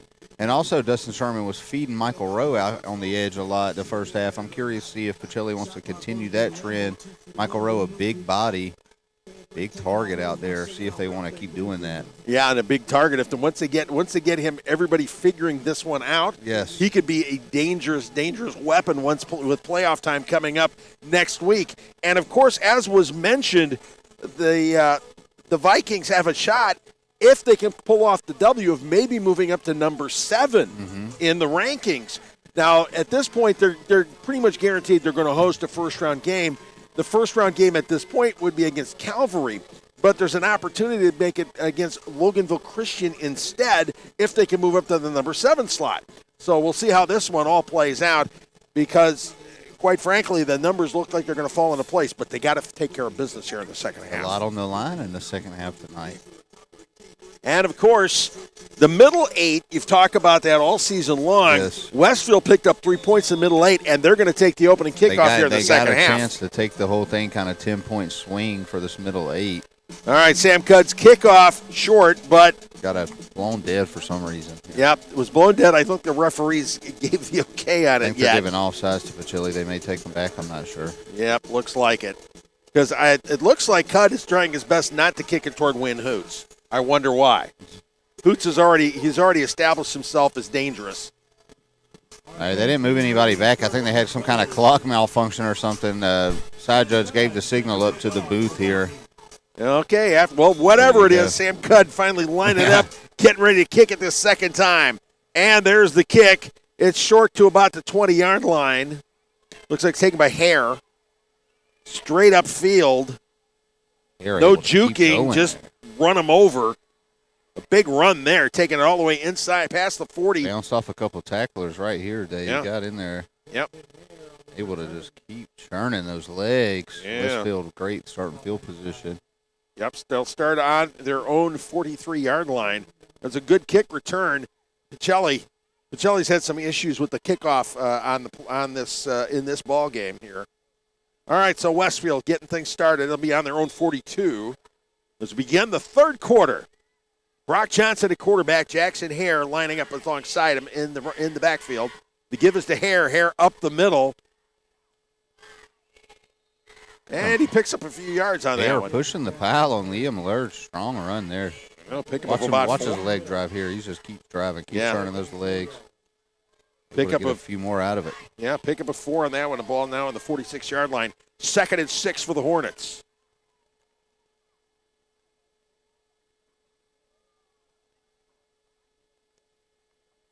Johnson, give to Hare once again. This time Hare caught in the backfield. Zach Ellis got him. Yeah, Westfield got to be willing to mix it up there on second down. Jack Danley getting in on that one, too. This Pacelli front likes to key in on the run. Push them all the way back to the original line of scrimmage. A loss of 4. So that'll... No, they're saying he got a... Okay, take that back. That looks like they picked up a little. Back to the 46. So here we go. They got back to the line of scrimmage. So it'll be 3rd and 6. Johnson alone in the backfield. Dropping back, looking, under pressure. Slips a tackle. Great and move. Another one. Great scramble. It looks like he's going to move the chains on that one. Absolutely he is. Nothing downfield. Hoots couldn't quite get open. Yep. And nothing back up here to the top side. And Caps Green finally shoved him out, shoved him down. He went through his progressions real quick there, Dave, and got out of there. Good decision. Yeah, pickup of 8. Brock Johnson. Pickup of 8 out of the Vikings' 46-yard line. They're going full unbalanced to the left. Yep. Hare's still in the backfield, though. We'll see. We're going to go RPO there. Yep. Cornerback for Pacelli picked up on it. He was trying to – he seen what was coming. That was number 2, Pacelli. Brett Howard. Montez Howard, yeah. Yep, they were, and the thing was a Westfield jump, so back him up 5. Pacelli will take the gift that puts it back into Hornets territory, back to the 49-yard line. So it'll be a 1st and 15. Now they're going to go play action on that one. Let's see if they do something a little different here. 1st and 15 for the 49. Johnson. Rocket motion there. And in motion. Quick out to Win Hoots off his fingertips. You know if they can connect on that. Yeah. Win Hoots would have been able to do something with it.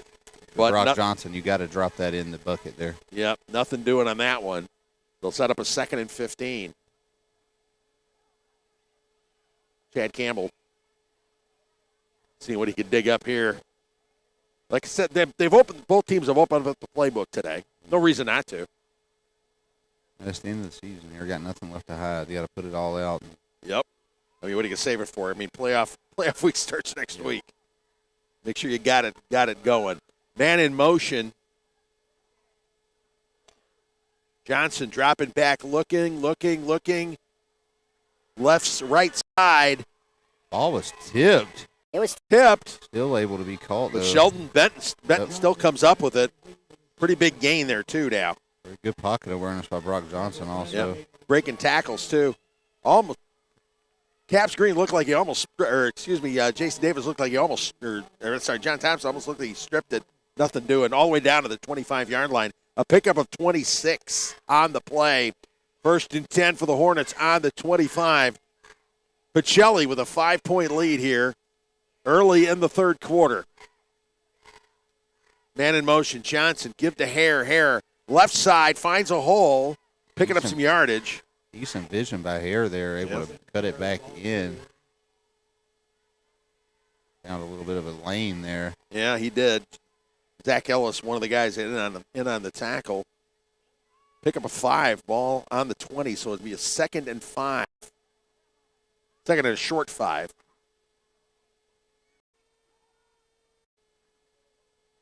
Trips left here. Give to Hare. Hare power up the middle. Dragon tacklers. Picks up the 1st. Westfield setting the tone with a physical drive to open the half here. Yeah. Physical ball running. Oh, when you're moving the pile, you just keep on running. There's no reason not to. The ball is marked on the 14. So there's a pickup of 6 on the play. 1st and 10 from the 14-yard line. Boots all the way top side of the screen here. Johnson gives to Hare once again, right side. A lot of red hats there, but he still picks up some yardage, picks up substantial yardage, maybe a pickup of 5. Pickering with the tackle on that one. Again, powering. They're gashing, picking up yards. Just keep on doing because it's working. Getting all the way down to the 9. So 2nd and 5 from the 9. Again, Hare up the middle. Cutting back, heading outside, and then finding a cutback lane. Did it again. Good job by Hare there. Not quite enough for the 1st down, I don't think. Close, though. Really It'll be close. 3rd and 1. It'll be 3rd and very short. Let's see where they actually spot the ball. Yep. Spot it at the 5. See if they go RPO to Hoots here on a little slant, a little RPO slant action. 10th play of this drive. Back to Hare again. He picks up the 1st. It fell forward just enough for the 1st down there. Yeah, they were just simply wanting to move the chains on this one. Oh, no, they're calling it 4th down. Oh, a little bit short. 4th down and about a half a foot. Ooh. Big play here. Oh, no, now they're marking. Yeah, I was going to say, it looked like a 1st down. Down marker a little bit on Yeah. the lag there, but we got it up now. Yep. It'll be 1st and goal from the 4. Let's see if the Vikings can pull off another one of those goal line stands like they did at the end of the 1st half when they held them enough and held it to a field goal.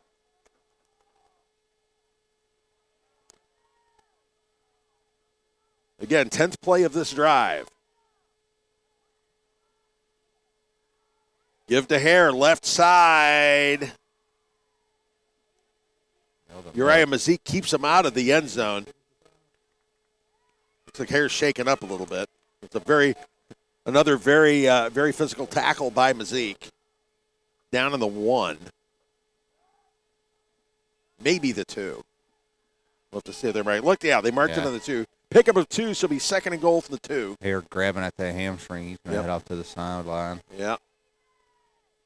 They may change their approach here for 2nd and 3rd down. They're going to have to. Let's see if. Got to keep an eye on Hoots here. Yep. He's all the way out to the boundary. Watch for Johnson on a keeper, though, I think. And yeah, it's what it would have been. I think we got a false start here. Somebody jumped. Nope, it's on Pacelli. Pacelli jumped. Free yardage for Westfield here. Yep. They try to take the lead. Yep. Got ourselves a ball game. We do indeed. So the ball on the 1, 2nd and goal from the 1. Vikings trying to see if they keep them out of the end zone. Johnson alone in the backfield again. Watch for the keeper. Quarterback power here. Yep. And a snap, and it is indeed there. Hit. Wow, Keon Williamson, not today, not this play anyway. Did a great job playing that. He was ready. Here we go right here. Watch him. Yeah, he wrapped him up good. Brett Howard in on it too. Yeah. So, it'll be 3rd and goal from the 2. Lots of 1.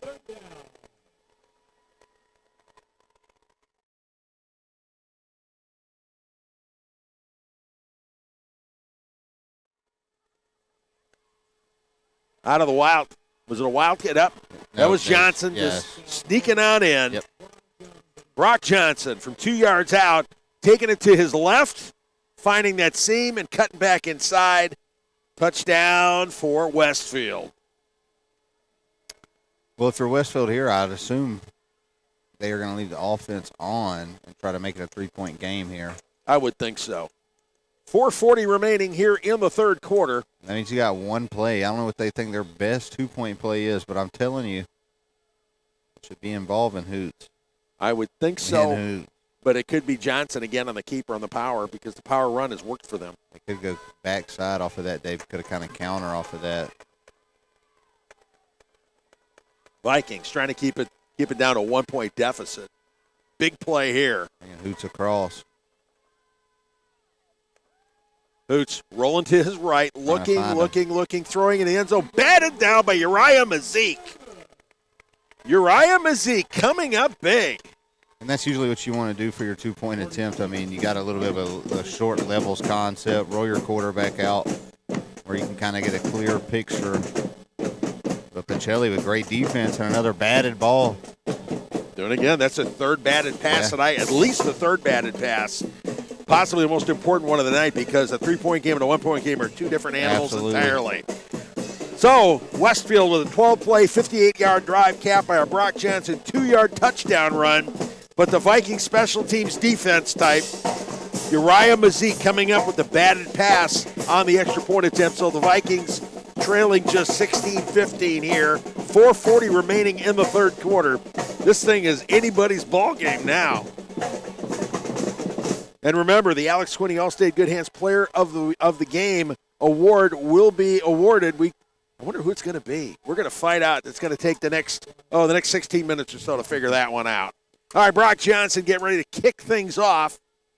He's done short kicks all along. Let's see if he does it again. And again, low line drive kick. One hopper off the hands of Landon Doan. The freshman could not come up with it. But a Viking falls on it and says, we're not even going to take a chance here. Tinker Kahop on Doan. John Thompson, the junior, making the clutch play. Remember, Thompson scored the touchdown in the 2nd quarter. Thompson was a quarterback last season, too. That thing just took a wild bounce on Doan there. Had him lost in the sauce a little bit for his sake. Yeah, so still able to fall on it, though. I think the word dangerous comes to mind. That was those little hoppers can be deadly. All right, so the Vikings will start off on their own 28-yard line. Dustin Sherman with DJ Colvin in the backfield. Give us to Colvin, right side, finding a great seam. block. And he springs it down the near sideline. Let's see how far he can go. He gets chased out of bounds by Carter Black. Big gain, though, for Colvin, man. How about that run? Great block by number 57. Oh, look at that. Right there, boom. That sealed block, man. Yeah. Getting it into Hornet territory. They're going to mark this one at the 45-yard line. 67. I haven't seen him out here tonight. That is Mike Miller. Mike Miller out there having – happy birthday, Mike Miller. Let's see what you can do out there at right guard. That was a 27-yard gain. That's a give up the middle to Cam Carino. Carino hit by a lot of green helmets. Carter Black looked like he hit the big hit on that one. Tell you what, they've kept Carino decently quiet tonight as the Westfield defense. Yep. It's tough to do. Looking for him to make a big play at any moment here. Yeah, pick up at just one, so it'll be 2nd and 9.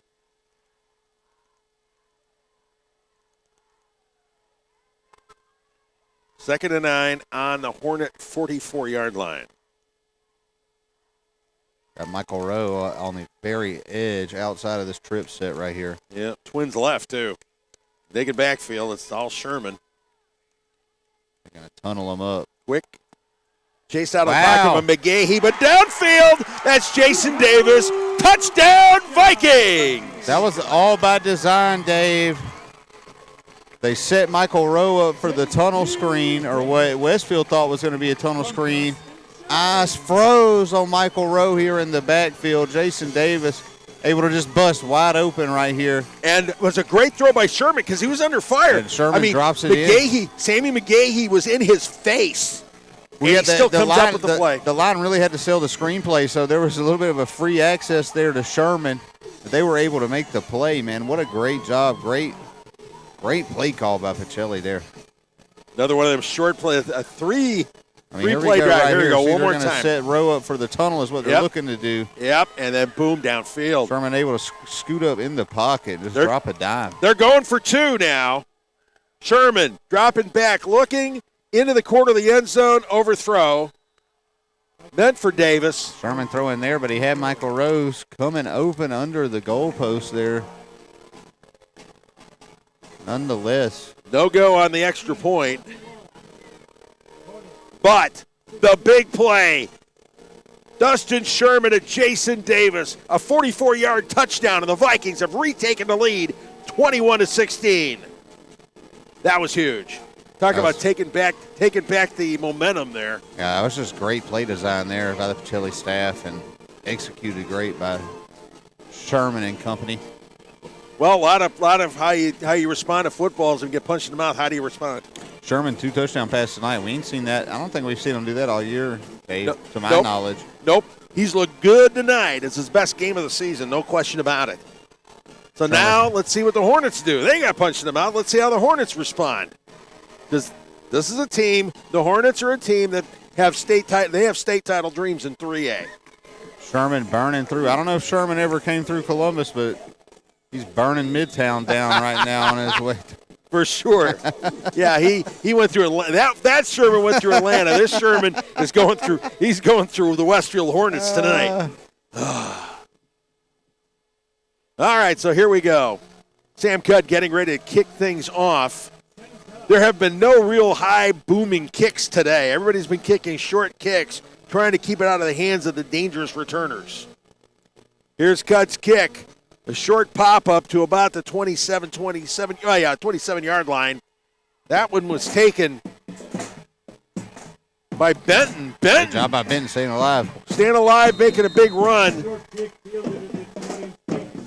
The kickoff return teams, I think on both teams, need to do a little bit of work. These short kicks, well, they're not doing the standard kicks. Right. And how hard is it to stay in your lane when you're not doing the standard kick? Cudd with that short kick.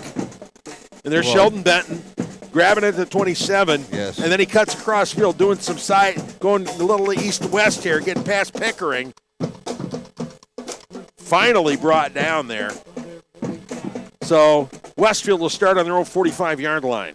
Good field position for them. Just under 3 minutes to go in the third quarter. Faking the give, play action out to St. Clair. St. Clair in the flat. A little bit of a game brought down by Mazik.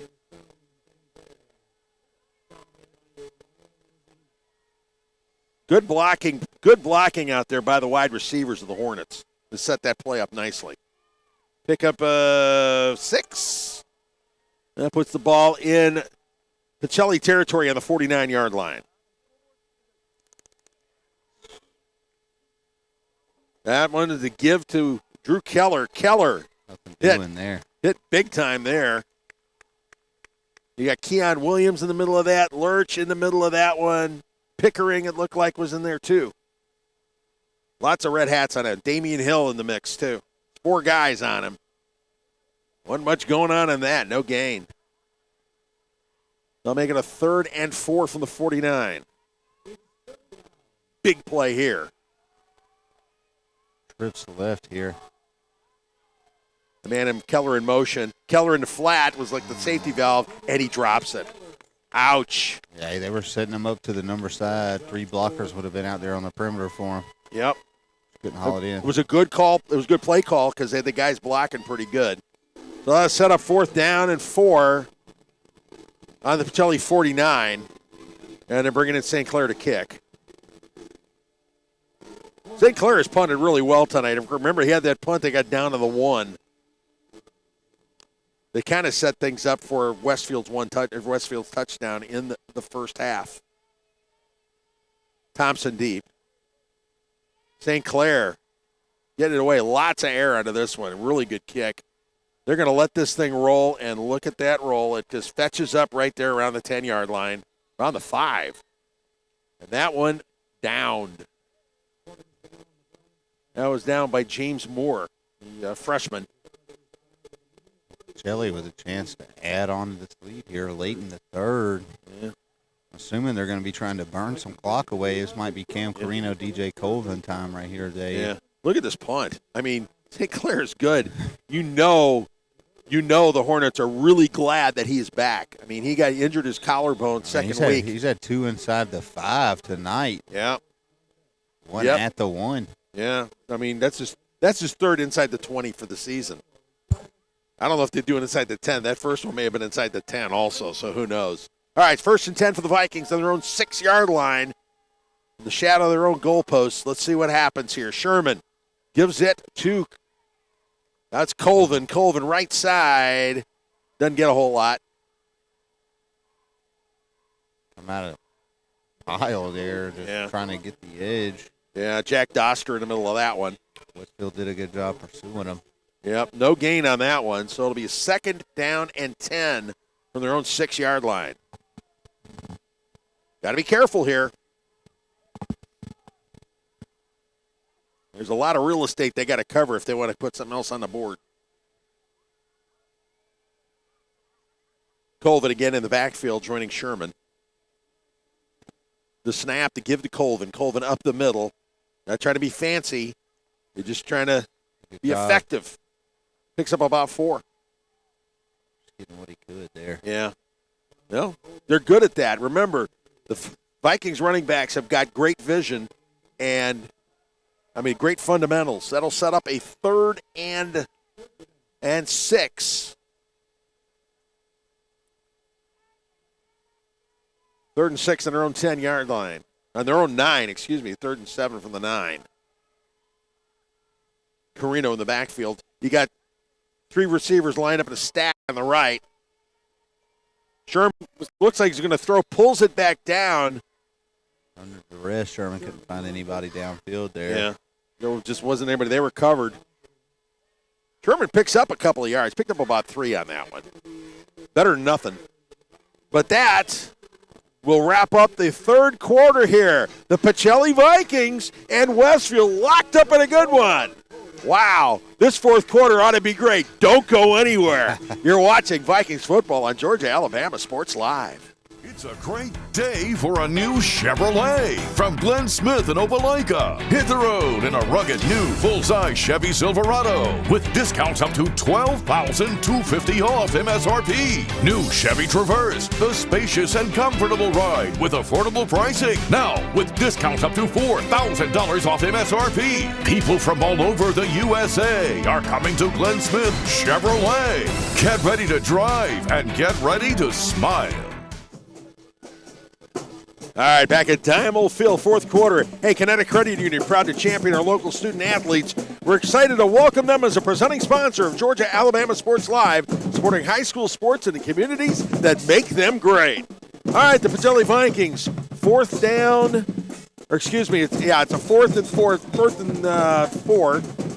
and three. They're going to have to kick the ball on their own 13-yard line. Dustin Sherman will have to boot it from his own end zone. Up a long snapper, Jake Wood, to make it a good snap. It is a good one. A good boot by Sherman. Plenty of air under this one. And Win Hoots calls for the fair catch at the 45-yard line. But Westfield with good field position here in the opening seconds of the fourth quarter. That was a smart play by Hoots. It was good coverage. They're going to start on their own 46-yard line. The Vikings looking for a good defensive stand here as they lead this thing only by 5 points. Yeah, speaking of Win Hoots, he's been kind of quiet in the second half. See if they can try and spring them open right here. Yeah, they get the speedster loose.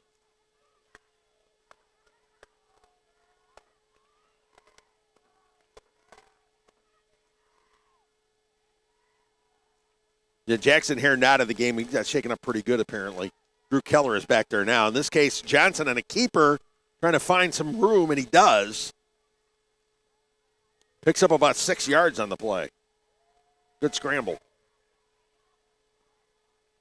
Got it all the way down to the Viking 40-yard line.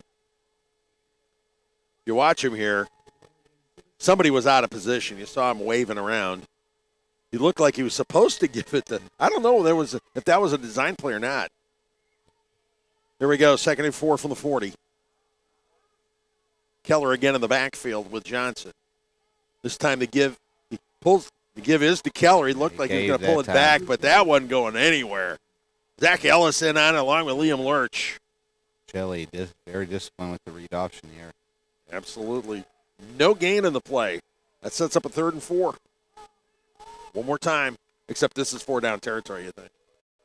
Most definitely. I mean, they've been moving the ball. Yeah, I mean, if you were to get a couple yards here, I don't see any problem with them going for it on 4th for sure. Yeah. All right, 3rd and 4. Fake to give to Keller.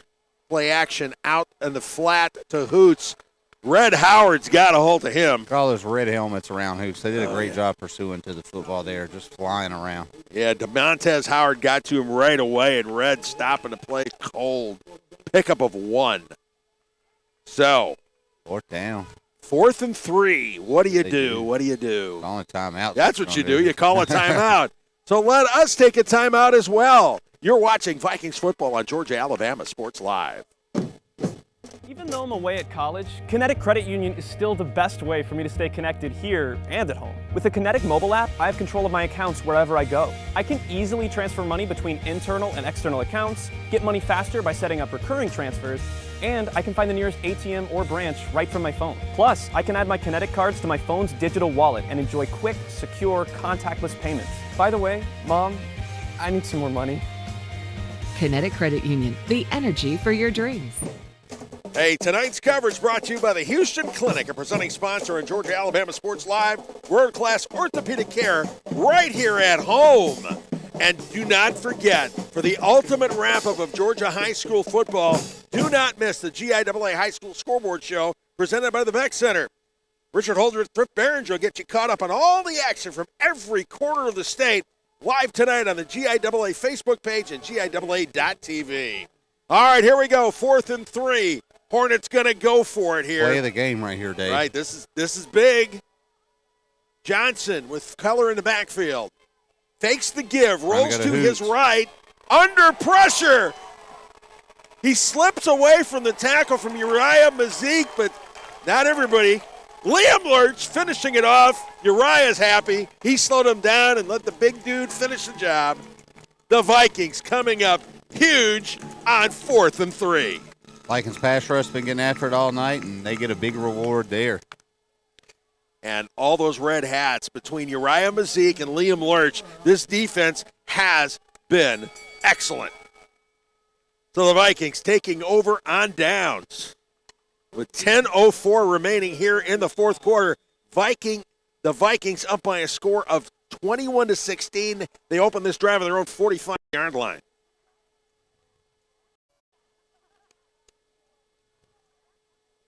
Sherman by himself from the backfield. Or excuse me, that was the Wildcat. That was Cam Carino. Carino faking the give, taking it up the middle. Gets hammered pretty hard, gets knocked backwards, but he still picks up a yard when there's no yardage to be made. So it'll be 2nd and 9 for the Vikings. Sherman's out there. They must have shifted him out to wide receiver. I didn't catch that part of it. Yeah, they're back to the Wildcat. They dipped in the well early in the first half. Like they may be trying to get back after it here. Yep. Just get an extra blocker in the run game. And besides, open up the playbook. All right, 2nd and 9. The give to Carino. Oh, reverse. And there goes Jason Davis down the near sideline. Big pickup there for the Vikings. Move the chains. Good speed by Jason. Yeah, Davis, the fleet wide receiver on the reverse. They would give to Carino, and then Carino, the handoff to Davis, and there he goes. Near sideline, turning it upfield, getting it into Hornets territory. And they marked the ball on the 38-yard line. Nice pickup. 16 yards on the play. So 1st and 10 for the Vikings on the 38. They would love to put some more points up on the board. It's a one-possession game. Making it 2 would make all the difference in the world here.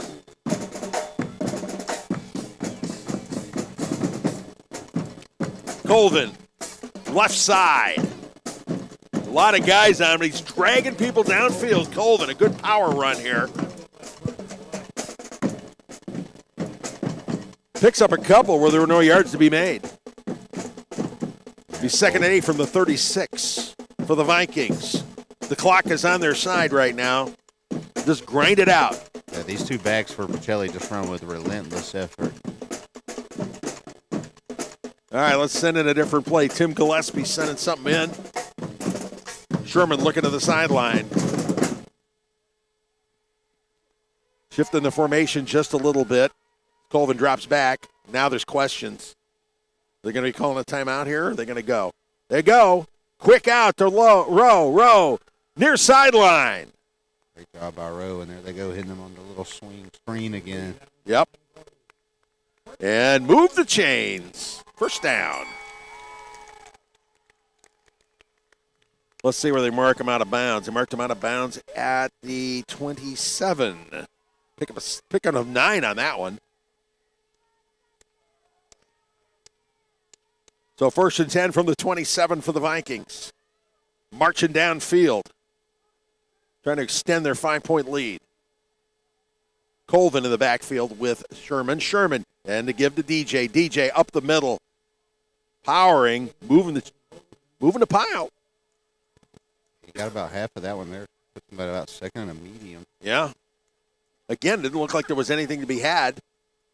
Just got an immense leg drive. You know, he's just the effort him and Cam Carino put forth is just unmatched these past few weeks here, Dave. Absolutely. Pick up a 4. 2nd and 6. They're on the 23-yard line now. Getting closer. Carino now back there. They can shuttle them in and out and keep both guys fairly fresh. Man in motion. Give to Carino. Carino left, right tackle. Oh, he gets wrapped up fast. McGahee was all over that one. Yeah, Westfield being stubborn about still trying to stop the run. Yep, McGahee and still Doster. in this game. I mean, there's 6 minutes left. They got to try and get a stop here. Pick up a 1. He still got one. You still got a yard, but it's a 3rd and 5. Big play here. And they're bringing in Caps, Green. Bringing Colvin in, rotating him in. They got Jason Davis. Miller rolls in too. Out in the slot. So here we go. Jumbo package time. Try and go screen again here. Yep. Here we go. Colvin to the left side with the big Great guys. cutback. Oh, finding a seam, cuts back and takes it to the house. Touchdown, Vikings. Great run by DJ Colvin. DJ Colvin, what a great run. Went to his left, found a seam, cut back to his right, and he was gone. A 22-yard touchdown run. The Vikings have opened up a 2-possession lead. And if you're Westfield, you got to feel the urgency now. Time is creeping away. You got 2 timeouts. All right, watch this one. Look, they went to the left. Yeah, DJ does a great job just cutting it back. He cut, and boom, right into gone. the cutback lane. Extra point by Jude Arsenault is good, by the way. Taking it home, and the Vikings have opened up a 28-16 lead. That was huge. That was absolutely huge. Now it's a 2-possession game. Something for the cheerleaders to enjoy here. Shelley, they can get things going here, Dave. They've looked really smooth tonight. I think one of their best performances offensively we've seen them have. Getting hot at the right time, heading into the playoffs here, Dave. Yep. This is the kind of performance Smitty Grider's been wanting to see from his guys. You put together that drive there, a 7-play, 55-yard drive, and get all the guys having to do the push-ups on the board there. 28-16 Pacelli with 5.5 minutes remaining. Now it's a point is to finish the job, and the whole thing is maybe move up in the playoff seedings. So here we go. Sam Cudd kicking. A little pop-up to about the 35. Hauled in by Ben Hulbert. Hulbert taking it to about the 36, 37-yard line. I mean, you're not kicking it deep. You're kind of giving up a little bit of field position, but you're cutting down the chances of a disaster. Absolutely. If you're Westfield, really got no choice but to be aggressive here. You got to try and move up the field pretty much as fast as you can. Yep. They need chunk plays. Try and save those timeouts and get a stop. So here we go. Viking defense looking to come up big again. They've been doing the job, that's for sure.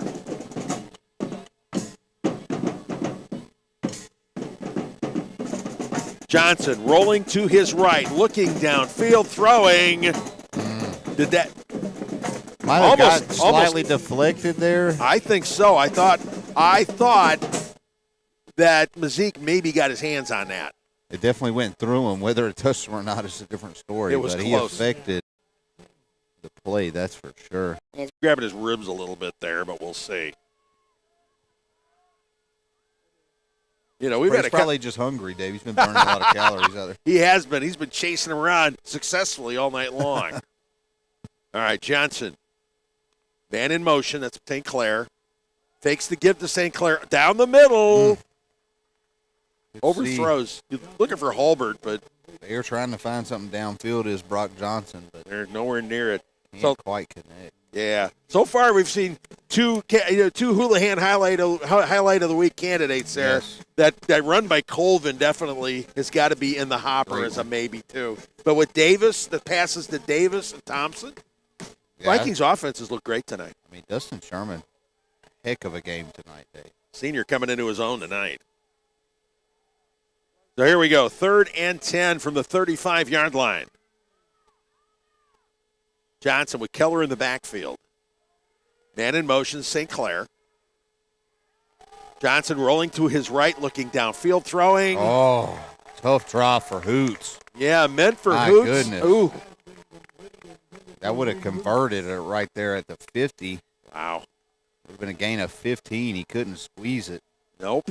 And it's now 4th down. And they're bringing the punt team on. I don't see how they can they can do this at this juncture in the game. Well, especially with the way Pacelli runs the ball and milks clock away. I don't see how you think you can absolutely punt this. Looks like get it back and score 2 possessions. Looks like DeMontez Howard is back there to receive the punt. Johnson getting it away. Big punt. And Red calls for the fair catch at about the 25-yard line. So the Vikings looking good here. 4:54 remaining. The clock is on their side. They will start at their own 25-yard line. Now what you got to do is run for chunks. Just four or five a game. That's right, and that's what Pacelli's so good at, Dave, and that's why I'm just wondering why Westfield would decide to punt the ball away at this point in the game. Unless they think their defense is going to be able to come up with a big play. They can steal a turnover or punch at the ball. I mean, I don't know. Yeah. You're gonna see a lot of arm swinging, trying to punch the ball loose on these tackles. But that's one thing the Vikings have been pretty good with all year long. They don't put the ball on the ground often. All right, Cam Carino, the running back, with Sherman in the backfield. Give to Cam. No, he fakes it. Sherman keeps it. Hit in the backfield by Jack Doster. Blew it up in the backfield. Yeah, loss of at least one. Let's see where they mark it. Yep.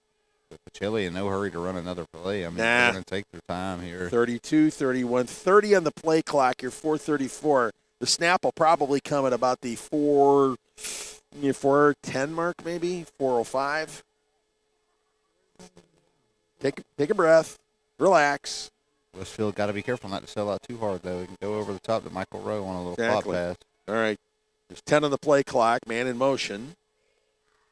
And the give is to Carino. Carino up the middle. He's hit. A lot of green hats on it.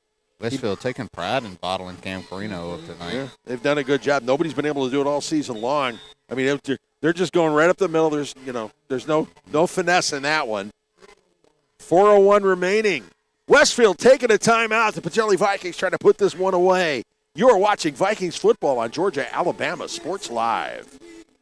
It's a great day for a new Chevrolet from Glenn Smith in Opelika. Hit the road in a rugged new full-size Chevy Silverado with discounts up to $12,250 off MSRP. New Chevy Traverse, the spacious and comfortable ride with affordable pricing. Now with discounts up to $4,000 off MSRP. People from all over the USA are coming to Glenn Smith Chevrolet. Get ready to drive and get ready to smile. Hey, folks, make sure to follow Georgia-Alabama Sports Live on all social media platforms for the latest updates on local sports in our area.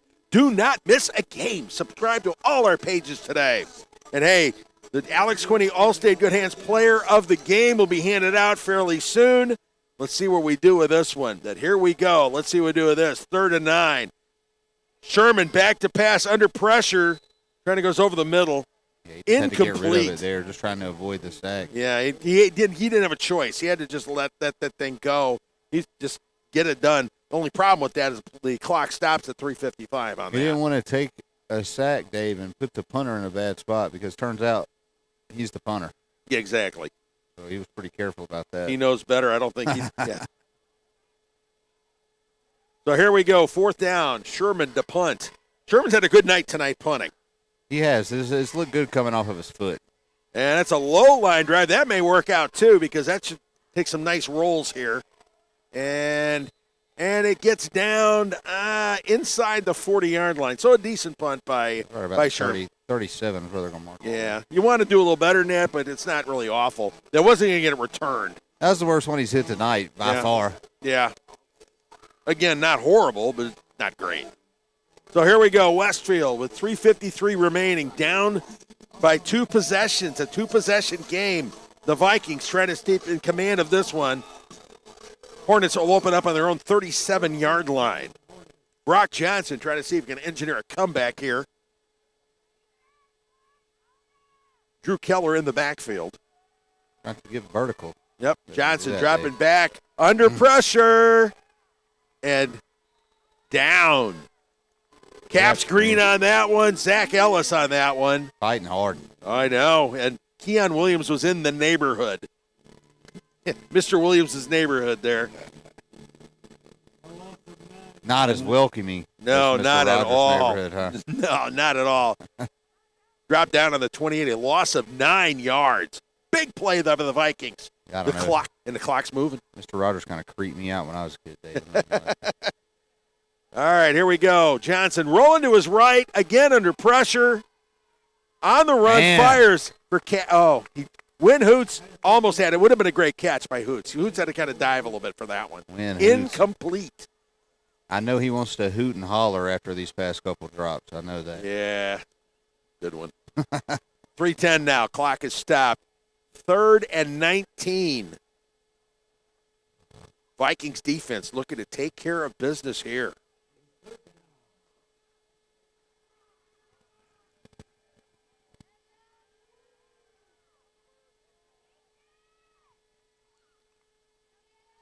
Johnson fakes the handoff, play action, quick out. The left side, that's St. Clair, and St. Clair trying to find some room to run. The Vikings having none of that. That's going to make it about a 4th and 5, Dave. Yeah. It was a good play. Nolan Vaughn coming up with the tackle there. Not just Vaughn. Vaughn was in to help. You could tell Pacelli giving a little bit cushion here, being Yep. told to keep everything in front of him. Yep. Time kind of rolls off. Right. Ball now on the 43-yard line. That was a pickup of about 15 yards. So it's 4th and 4. 4th and 4 from the 43. Got to be careful not to get out of position here. If they're going to get home with the pass rush, they got to do it quick. Yeah. 2:30, clock rolling. Johnson dropping back, looking, trying to the quick release. He found his guy, but St. Clair couldn't make the catch. Too much traffic over the middle there. St. Clair not able to bring it in. That's pretty much probably going to do it for the Vikings here. Yeah, almost. They probably need one first down. Yeah, they need a first down. They do need a first down because the Hornets have one timeout. Yeah, and they're going to burn that last timeout.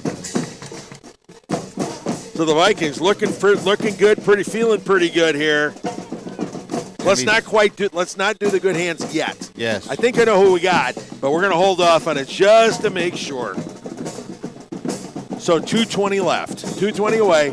Vikings going 5-0 at home is a good sign that they're starting to put it together now. They are. Yeah, I mean this is the most complete I've seen them look all year, Dave. I guess against a very quality opponent here in Westfield. Well, you got to keep one thing in mind. Dustin Sherman lost an entire season last year. When he had that elbow injury, he had to have Tommy John surgery. It cost him the entire football season and about a third of the baseball season as a junior. How many snaps did he miss? Yes. You can tell he's comfortable tonight, though, back there, Dave. Exactly. It takes time. It takes playing time. It takes snaps. It takes reps. And both of his deep shots looked excellent tonight. Oh, yeah, right on target. And kind of lining things up with Mike Rowe, and that's helping too. Going into the playoffs, the way they're feeding Mike Rowe tonight, I mean, they got to continue that. I mean, very similar to what I've seen in college football this year. I mean, it used to be you want to get your speedster guys out on the edge, but now you got these big guys who you can't just tackle. Yeah. And you get them the ball as soon as you can and let them just rumble, and that's what they've been doing with Mike Rowe tonight. All right, 1st and 10, handoff to Cam Carino, the junior. Cam just powers his way through. Good run by Cam. This is the best run he's had all night tonight. He just will not be denied here late in the 4th. Cam's one of those guys that's, regardless of the outcome of any game, he's going to get his, right? And late in the 4th is a good time for him to kind of lather himself up. Absolutely. Ball marked down on the 37, so that was a pickup of 6. So it's a 2nd and 4. They get this first down, and you can put it in the books. Play clock down to 13, 12, 11, 10. Okay, time to get into position. Here we go. I'm interested to see how Griner and company here on the coaching staff. 5-4. They better get the snap. 3, 2, 1, 0. They just got it off. Nope. They ruled the. They gave him early. I mean, you usually get the extra tick off the 0. But. Yeah. Nope. Back it up 5. So it's going to be 2nd and 9. 1:25 remaining. And they're operating trying to burn some clock, but they got a little extra day school there. Yeah, you gotta be careful. If you gotten the snap off, if they'd done it. Right. Oh.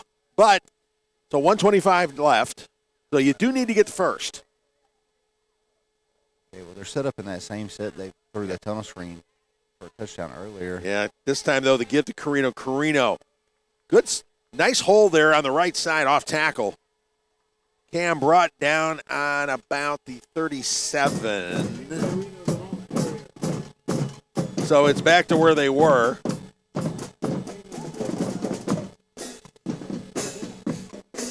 So it's going to be 3rd and 4. It was the 2nd and 4. He picked up the 5 yards that they lost. 58-57, 31-30. So you're going to be able to stand with 24 seconds left. They do have one timeout. We'll see if they use it. I doubt they'll use it, Dave, but you never know. So Pacelli's got to get the ball off here and really convert to put this thing away. Yeah, they got to snap it by the 25-second mark. Here we go. In the pistol here. And the give is to Carino. Carino hit. Trying to drag tacklers. I don't think Westfield's going to call a timeout, and that's probably going to do it. No, Thatcher Reddick stopped him from getting the first down, but I think they're just going to let it go. There's not much point in it. It's a 2-possession game. And so, all right, the Pacelli Vikings finishing it off, a 28-16 win. And no question about who our Alex Quinney All-State Good Hands player of the game is. I'm ready for it's got to be Dustin Sherman. Sherman with those 2 sweet touchdown passes. The Vikings taking care of business. Sherman, the senior quarterback, our Good Hands player of the game. And it was a good night for the Pacelli Vikings, rolling out to the 28-16 victory over the Westfield Hornets. Westfield's not worrying. They still won the district title. They're still going to be the number 3 seed going into the 3A playoffs. Pacelli might move up to number 7 in 4A. And the Vikings have ensured the fact that they will be home in the first round of the playoffs. And we'll be there for it, Dave. It should be fun. Absolutely. The way the Vikings played tonight, this is the kind of game they've been looking to put together all season long. Yeah, and I think fitting for, Dustin Sherman to get that Alex Quinney player of the game. I remember the first game we did here to open the season, Dave, they gave him the number 7, which is an honorable thing here at Pacelli for him to exemplify the Viking way. And, he did a great job tonight. I mean, really coming full circle and giving his best performance of the season by far.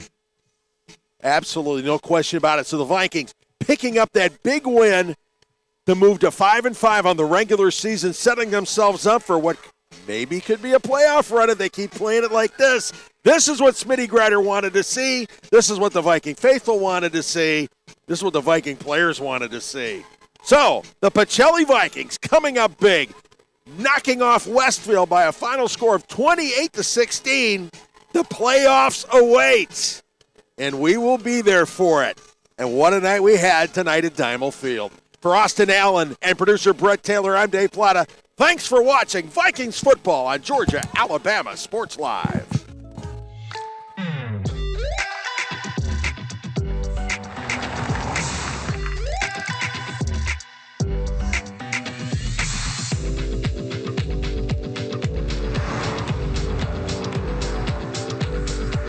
For your surprisingly great rates, contact your local State Farm agent today. If you want the real deal, call State Farm agent Carol Perdue in Phoenix City today. Like a good neighbor, State Farm is there.